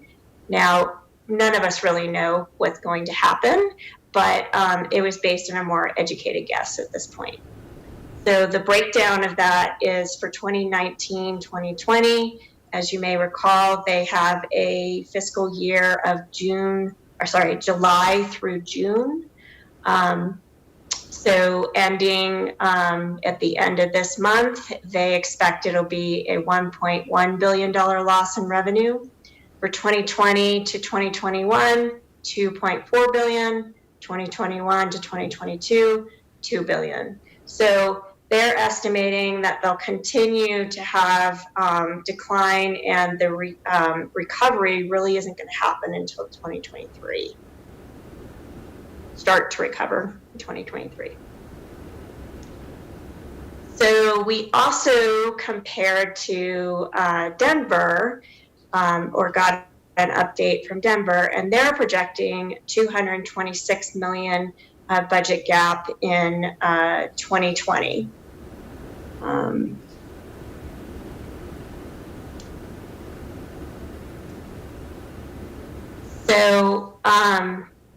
Which is a 10.5% decline for the general fund. The revenue losses are the same as what we had mentioned the last time, of revenue losses significantly from tourism, lodging, and convention shows. In terms of their actions, they are reducing their hiring. They're having agency reductions, which is basically their departments they're reducing by 7.5%, and they have other savings that they're going to be putting into effect. I didn't mention this on the Colorado one, but they are also expecting the decline on the 2019-2020 is a 7.4% decline, and then on the following years is a 7.5% decline. So you can see some consistency between Colorado and Denver in terms of how much they're expecting to decline. For Lakewood, because our makeup of sales tax is different than both Colorado and Denver, we're expecting a larger decline than what Colorado and Denver is expecting. So moving on to Lakewood, last time I had shared the March sales tax, and I will come back to this, but I just wanted to remind you of the March sales tax. And also just to let you know, the sales tax actually comes in as our revenue in April versus in March. So the April sales tax will be for what is in May. So for March, we do have our final numbers. Last time I had mentioned that it was a 15% decline at our preliminary estimates, and it did turn out to be a 15% decline. Just a reminder that it is, March is half pre-COVID and half post-COVID. So you're not going to see as much of an impact from March.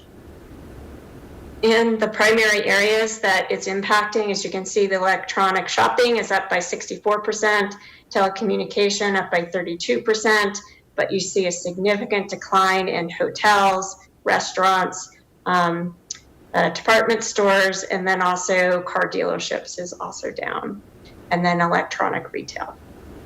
So looking at the April one, we're actually seeing a 25% decline, and this is a comparison to April of 2019.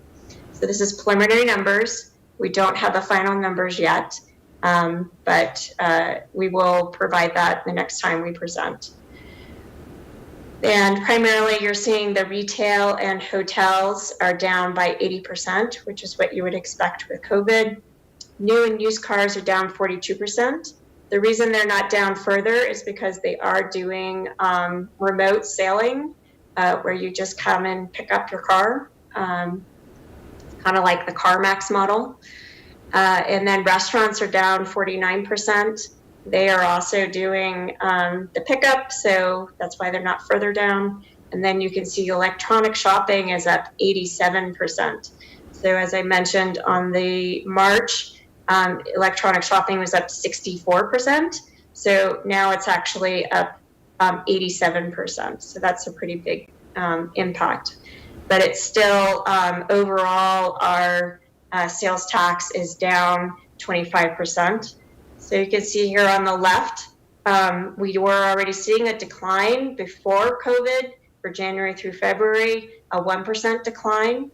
And for March, the 15% I just mentioned, April preliminary numbers 25. So year to date, that's 11% decline.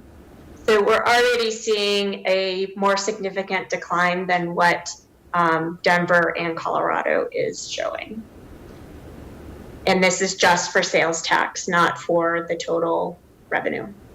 And you can see in this makeup the things that I had mentioned on the other slide in terms of which areas are declining and which ones are up. One thing to point out is the distribution of where things are has changed between March and April. So you can see here in March, there's quite a big area that's other, and it's gotten smaller to 33%. And that's because of the these other pieces have grown, like electronic shopping growing and department stores going down, car dealerships going down, etc. So the next topic to talk about is the COVID-19 funding assistance. Yes. So the three areas that I want to focus on is the CARES, JAG, and CDBG. We do also have FEMA over here and the HEROES and SMART Act, which are the additional stimulus packages, which I'll talk about in a minute. The places that we're focusing on in terms of getting assistance from the state and from federal government are these three areas. So first, let me go back.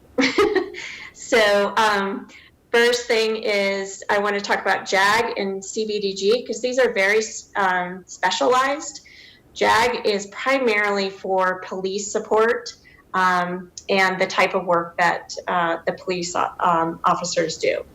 So we're focusing this one on the police department, and they will be getting the full funding for the $269,000 that is coming from JAG.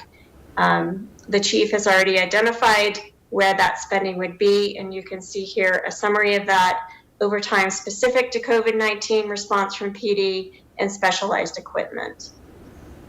For CDBG, that one you've already actually heard about, so I'm not going to go into detail about that one.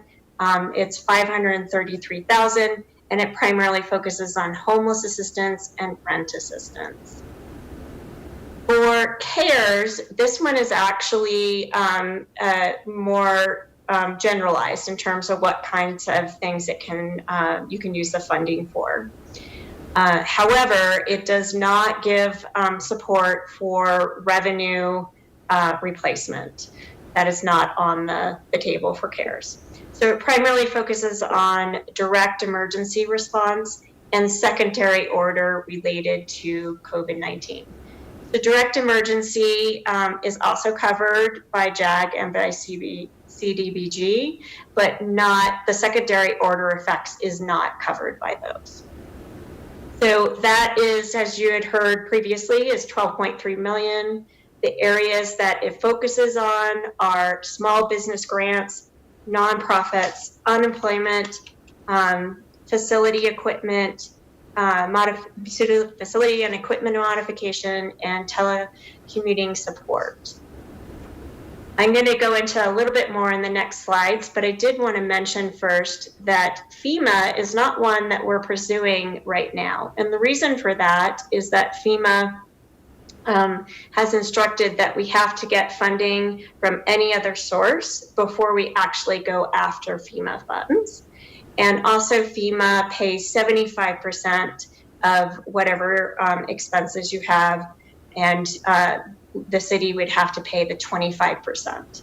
So these other ones pay 100%. So we're focusing on those first.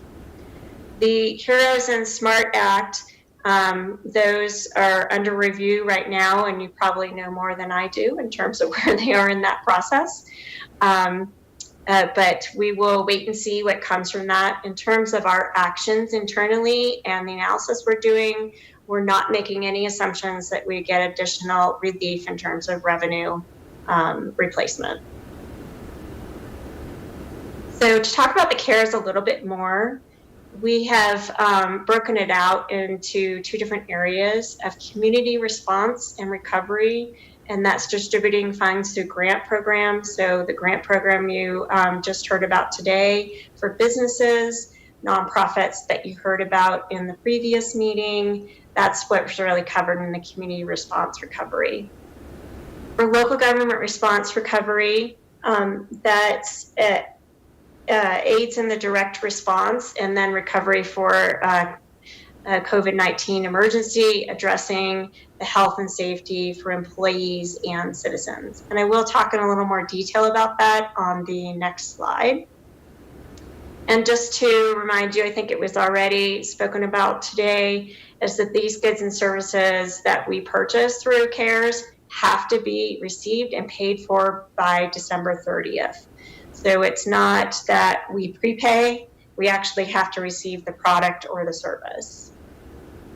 So that's why it's so important to start working on this so that we get it purchased prior to that date.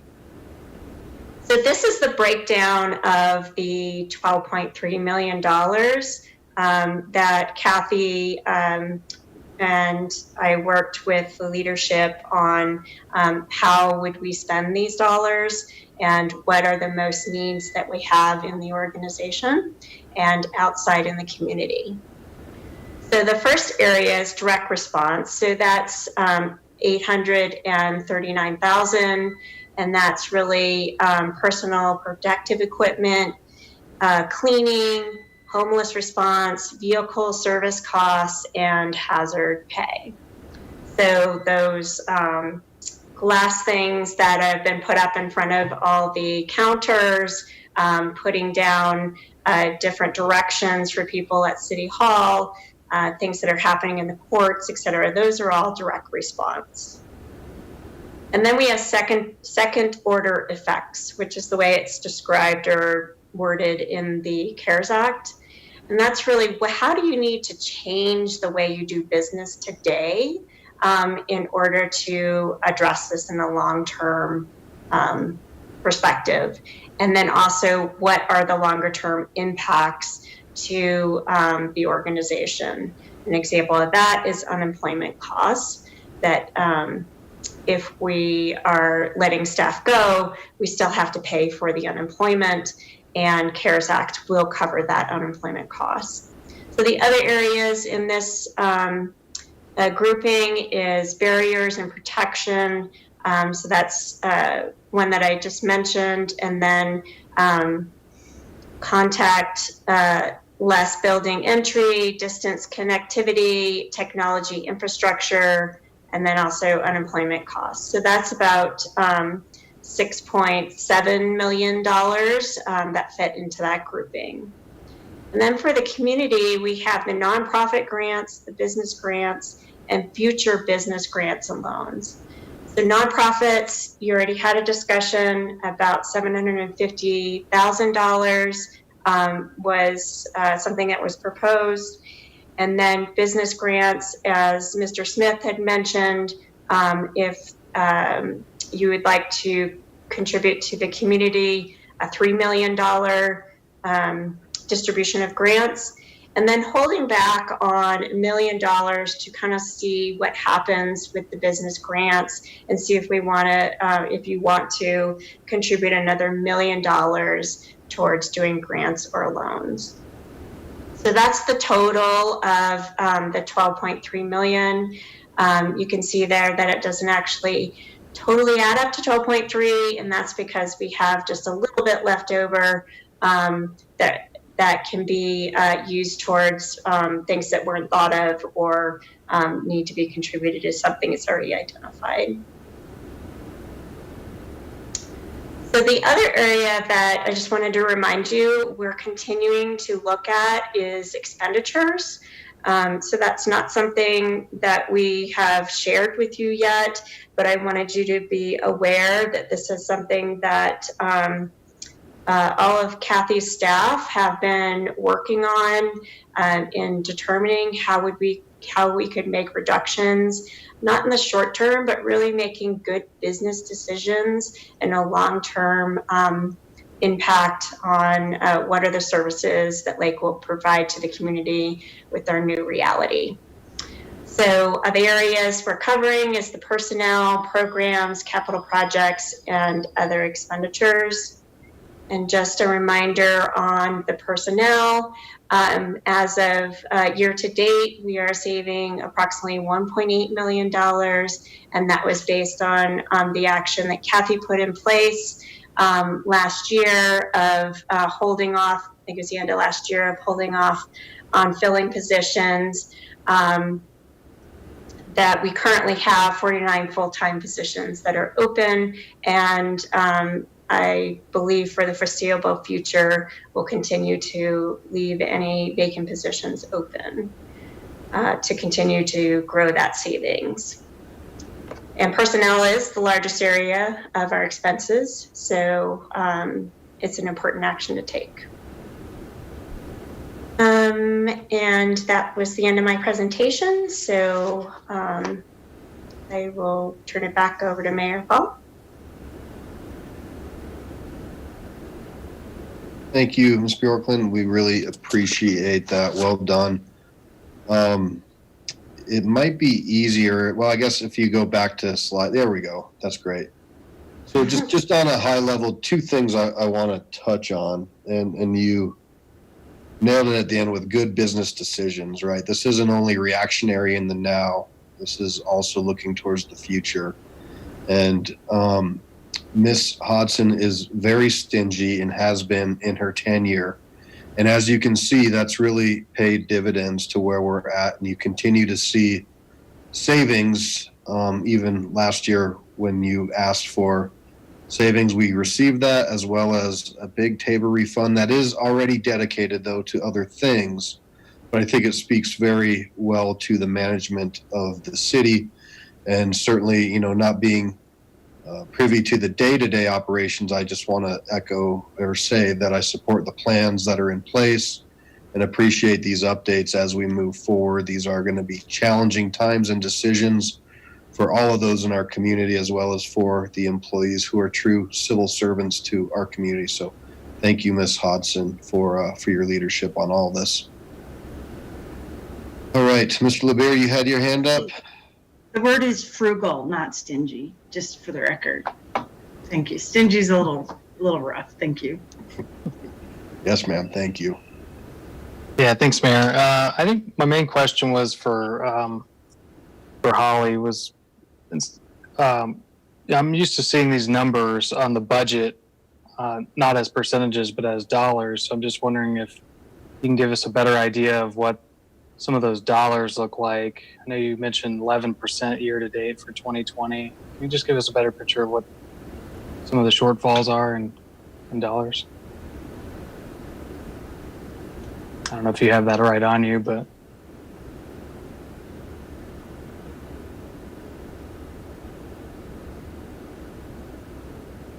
So you're asking about the sales tax?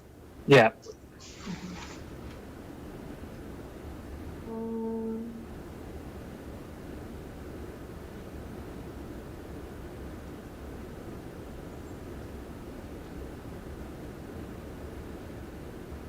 It's about $1 million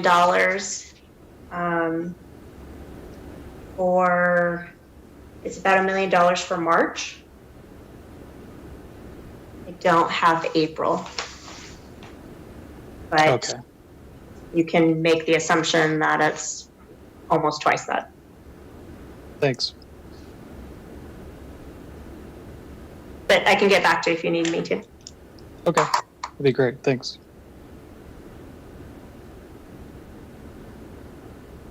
Ms. Gutwein? Thank you. Thank you for your presentation and the continued updates. Is it Bjorklund? Thank you. Bjorklund. Thank you. This is how we have all met you, and so I haven't had a chance to talk to you in person. But anyway, thank you.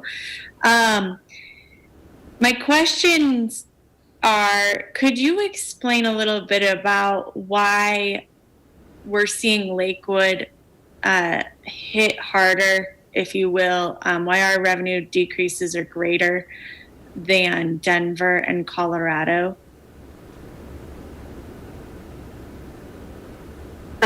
So I don't know the total makeup of theirs versus ours, but one of the biggest impacts is that we do not have tax on groceries. So in most areas that is offsetting the tax that is coming down because of restaurants, et cetera, not being available. It's also the makeup of what we have in our city. So having stores that provide that same sort of services, groceries, Walmarts or Costco's, etc. Thank you. Okay, and then are we, I guess, is the modeling that we're still expecting for this trend to kind of continue for June and July? Of course, nobody has a crystal ball. We don't know everything is going to happen, but are the models for the state and then also what we're planning for this trend kind of continuing, or are we expecting to see things improve as the stay-at-home orders continue to loosen up? So last time when I presented, I talked a little bit about the forecasting of a W versus a U. And both Denver and Colorado are not clear which way it's going to go based on that we don't have enough information yet of now that we're starting to open up. Is there going to be a resurgence of COVID? But they're thinking that the U is the more likely scenario versus the W. Now that we have seen some cases of that the COVID is not having as big of an impact as they originally were thinking once you open back up. So if it's a U, they were talking about that it's going to be a longer term recovery. As I mentioned, that it's really recovery is not going to be happening until 2023, which means it's a longer term in terms of, the fact that we're down 25% for April. I don't know if that means, May will be 25% and then June will be 20% and then, if that's the trend it would be. But I would say that we're definitely going to be down for quite some time. Mm-hmm. So we have to build that into our models and we'll be working on that. Thank you. Sure. Can I add one thing to that too, Holly? I don't know if you're aware of this, but Colorado Mills Mall still isn't allowed to be open. I know that they've submitted a variance request to the county. So the variance needs to go from the county health department to the governor. And that was finally submitted on Thursday. So we're hoping to get information from the governor's office soon. We know that the governor allowed a variance for Park Meadows, so about 80 some of their tenants are open. The only tenants at Mills Mall that are open are the 4 that have external entrances. And one of them is Target, and that has been open all through the shutdown. So we're hoping desperately that the governor will see that and will approve a variance so that the Mills Mall, who employs about 3,000 employees, can get back to work. They've got a really substantial cleaning protocol, social distancing. They've got all that in place. So it's just a matter of getting that approval from the governor. So once that happens, we'll see a nice turnaround from a revenue perspective. So I don't see any other hands up at this time. And there's one question, and we may not have the answer tonight, and that's fine. But I did see something come across from the Colorado Municipal League that the governor is going to create a formula for some more distribution of the state's share of CARES. And I don't know if that's only going to cities that are not in a county of 500,000, or I'm seeing Ms. Hodson shake her head. That's accurate. The way you just described it is accurate. So unfortunately, we've already gotten our share. I mean, the good news is Jefferson County was really quick and generous and very, very anxious to share those dollars. So we're lucky. But bad news is the money that they're deliberating now is the rest of the CARES money. We've already gotten ours. Yeah. Okay. Council, do you have other questions? Dana, Ms. Gouin, did you have a follow-up from your last round? I just have one additional question. Thank you, Mayor. The question is about variances and then just also additional ways that we can potentially safely open our businesses. And just, is there a group working with our businesses in Lakewood, or is that more of a Jefferson County effort to, help get our businesses open safely, if that makes sense?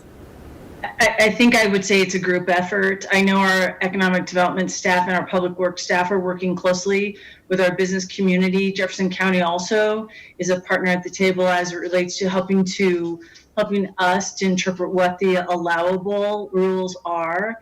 And every time Councilor Beda and I had a conversation this afternoon about this, every time the governor comes out with another set of rules, we all just kind of hunker down and try to figure out exactly what that means and who's allowed to do what. So that's, so there's a big partnership. Although if you think about it, although the CARES Act dollars don't allow for direct revenue recovery, by us supporting our small businesses, that is to a degree, that's a secondary revenue recovery for us. So we want to do everything we can to help get our small businesses back on their feet. So. Absolutely. Well, thank you. And I really appreciate all the efforts of economic development in hosting those calls and figuring out the best way to get those dollars out. And I don't know if this would be helpful or not, but to have an additional call with those stakeholders to see if there's additional steps that we can take in terms of variance requests or policy updates or that kind of thing. And I'm just kind of thinking out loud. So. Sure. We're in constant contact with them, large and small businesses. So I'm happy to ask. I think Robert left the building. So I'm happy to have that conversation with him and encourage that. Thank you. And to that point, Ms. Gutwein, we're really trying to encourage the governor to put everything down to the local levels for variances so that if we have a request, it doesn't have to go through the county as well as the state of Colorado, which will help expedite a lot of different things. And so that's really been a push is, not having to do this parallel program because the state's going to be inundated. And we probably have a better idea at the local levels or work better together in different ways. So, all right, Mr. Beda, you are up. Yes, thank you, Mayor. I want to kind of reiterate what you just said. I wanted to mention that Dr. Johnson talked about that on Saturday, that very point, and said that there is a push to try and push these decisions to the local level. And it makes sense because we're in a much better position, I think, to tailor the decisions that we make, the restrictions that are made, and so forth, to each individual situation, as opposed to this, one size fits all blanket kinds of rules.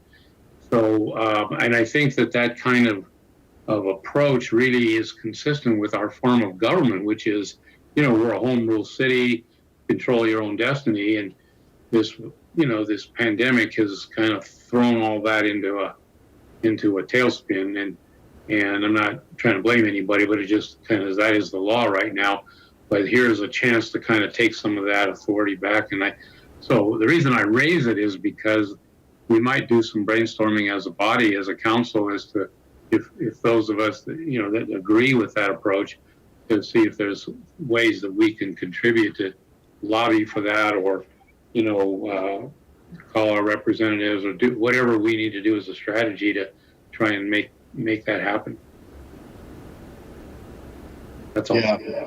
Well said, Mr. Beta. I think those are excellent points. And, whether it's through CML or even, through our legislative committee, there's opportunities. I know the Metro Mayor's Caucus is meeting weekly, and we tend to get a call with the governor weekly as well, and we're pushing this stuff to him every chance that we get. So I think all hands approach, which was one of our original pillars when we started to go into COVID, was the lobbying part of this with our state folks. And really this one needs to, I think, and please weigh in, anybody, I really think this needs to be a push to the governor. I don't know, legislature has limited time on this. I think it's really at the executive level. It would be my opinion.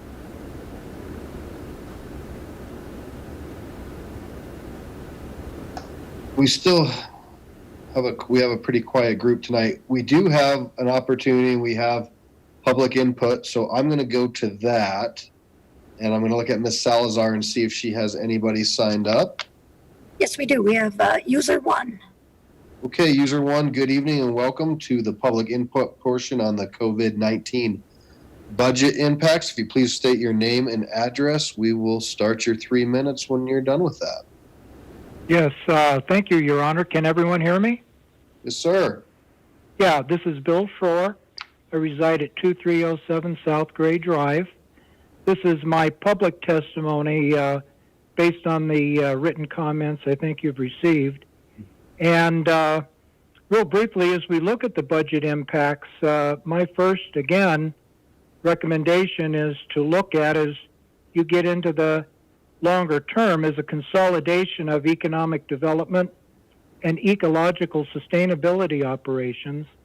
I mean, whether or not the economy bounces back quickly, the consolidation of these operations into one department is necessary to ensure Lakewood establishes economic sustainability, a social condition that at a minimum maintains economic security, public safety, and social cohesion, now and in the future, to assure health for the city and optimism for its residents and businesses. Both operations have essentially the same strategic objective: foster development that meets present needs without compromising the ability of future generations to meet their own needs. Even if the combination of public health measures and massive federal assistance pushes growth upward from a nadir by the end of the year, COVID-weakened economies will remain imperiled by numerous potential macroeconomic threats over the next decade, including more pandemics, foreign and domestic cyber attacks, climate change impacts, unimaginable levels of debt, possible Chinese Cold War, etc. However, the COVID cataclysm, like all crises, also provides opportunities for progress. Merging these operations will create a single superior agency. It will enable an unhindered pursuit to maximize the ecological sustainability potential of local economic development. This has always been the logical end game for ecological sustainability work. And then the second recommendation, the Economic Recovery Task Force has done a fantastic job. Commendable work in drafting up an emergency business relief grant loan program. However, overcoming the COVID crisis will require participation from a much wider range of private, public, and nonprofit leaders who must be able to work together to confront many public health, economic, and social challenges over the long term. So that wraps it up, Mayor. I appreciate the time. I just want to extend a hats off to the council, city clerk's office, city manager. You've all just gotten in there, done what you can. I hope we can all band together and move forward together. Thank you. Great. Thank you, Mr. Chair. We always appreciate your thoughtful comments, and I know that council is in receipt of your email as well. Let me turn my timer off here. Ms. Salazar, anybody else? We have one more caller, but they don't have their hand up. Okay. All right, we will close public input. Something just dawned on me too, Mr. Beta. We have a county-wide breakfast on Thursday with the other elected communities. And so maybe it's worth bringing it up there and seeing if we could get a collective letter put together on behalf of the cities in Jefferson County to send to the governor along those lines also. Ms. Hodson?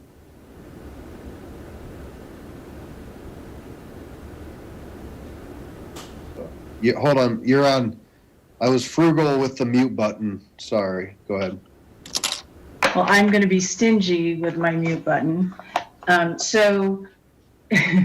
Okay, so where was I? So the commitment that was made to you a month ago was that we would provide these periodic reports on how we're doing financially. So as you know, we usually have pretty good information by about the 20th or the 22nd of the month. So for our next update to stay within the commitment that was made, we're looking at the study session on July 6th. That'll give us ample time to look at the data from June and to report back to you. We'll have more information developed, and we'll have more accurate revenues depending on how open we are as a city. So if that's amenable to everyone, I'll ask Michelle, our city clerk, to put that on the calendar. So Mayor, if you can maybe get consensus, I'd appreciate it, and we'll just schedule this up. And so the date again is Monday, July 6th, right after the holiday. I see a couple of arrows. My arrow. Are there any, Mayor Pro Tem, okay. Yes. All right, so we'll do it. So if City Clerk Millard will please put that on the calendar for July 6th, we'll do an update. Is that good with you, Holly? Director Bjorklund? Okay, thank you. Thanks very much. Okay, well, I don't see any other hands up for any kinds of questions or anything along those lines. Ms. Bjorklund, thank you. Ms. Hodson, thank you very much. We kind of already did reports, but if you thought of something else, we'll go back through. One thing is I want to commend Ms. Hodson and the team on your daily reports. Those are packed full of a lot of great information and really have allowed us to help communicate with the community. And then also lakewood.org/virus has just been an incredible resource, one that I think other communities are looking at to try to find a way to have a one-stop shop, a clearinghouse of all things that are related to our community. And then lastly, we certainly know as we start to reopen and as things are heating up outside and there's a lot of other issues, it's just important to remember that we continue to try to work together as a community. I know that the competitive swimmers are not happy with the pools being closed. And listen, we certainly aren't happy with this either, but please be aware and just know that it's not only health related. And as we move through these different issues, there's also budgetary impacts and also personnel impacts that might not allow us to be back to normal for some time. So I just encourage you to please work with us We'd all love to get in there and do some laps, or maybe some people would, or have our kids be able to get to those splash pads, especially as summer is here, and all of that weighs heavy on us and on our staff here at the city. But we're going to try to do the best that we can as we move forward. So I'll just go ahead and open it up without going. Is there anything else anybody wanted to chime in on related to our study session? Just please chime in. Okay, seeing none, we will adjourn the Lakewood City Council study session June 1st at 9:25 p.m. Thank you all very much. Thank you. Bye.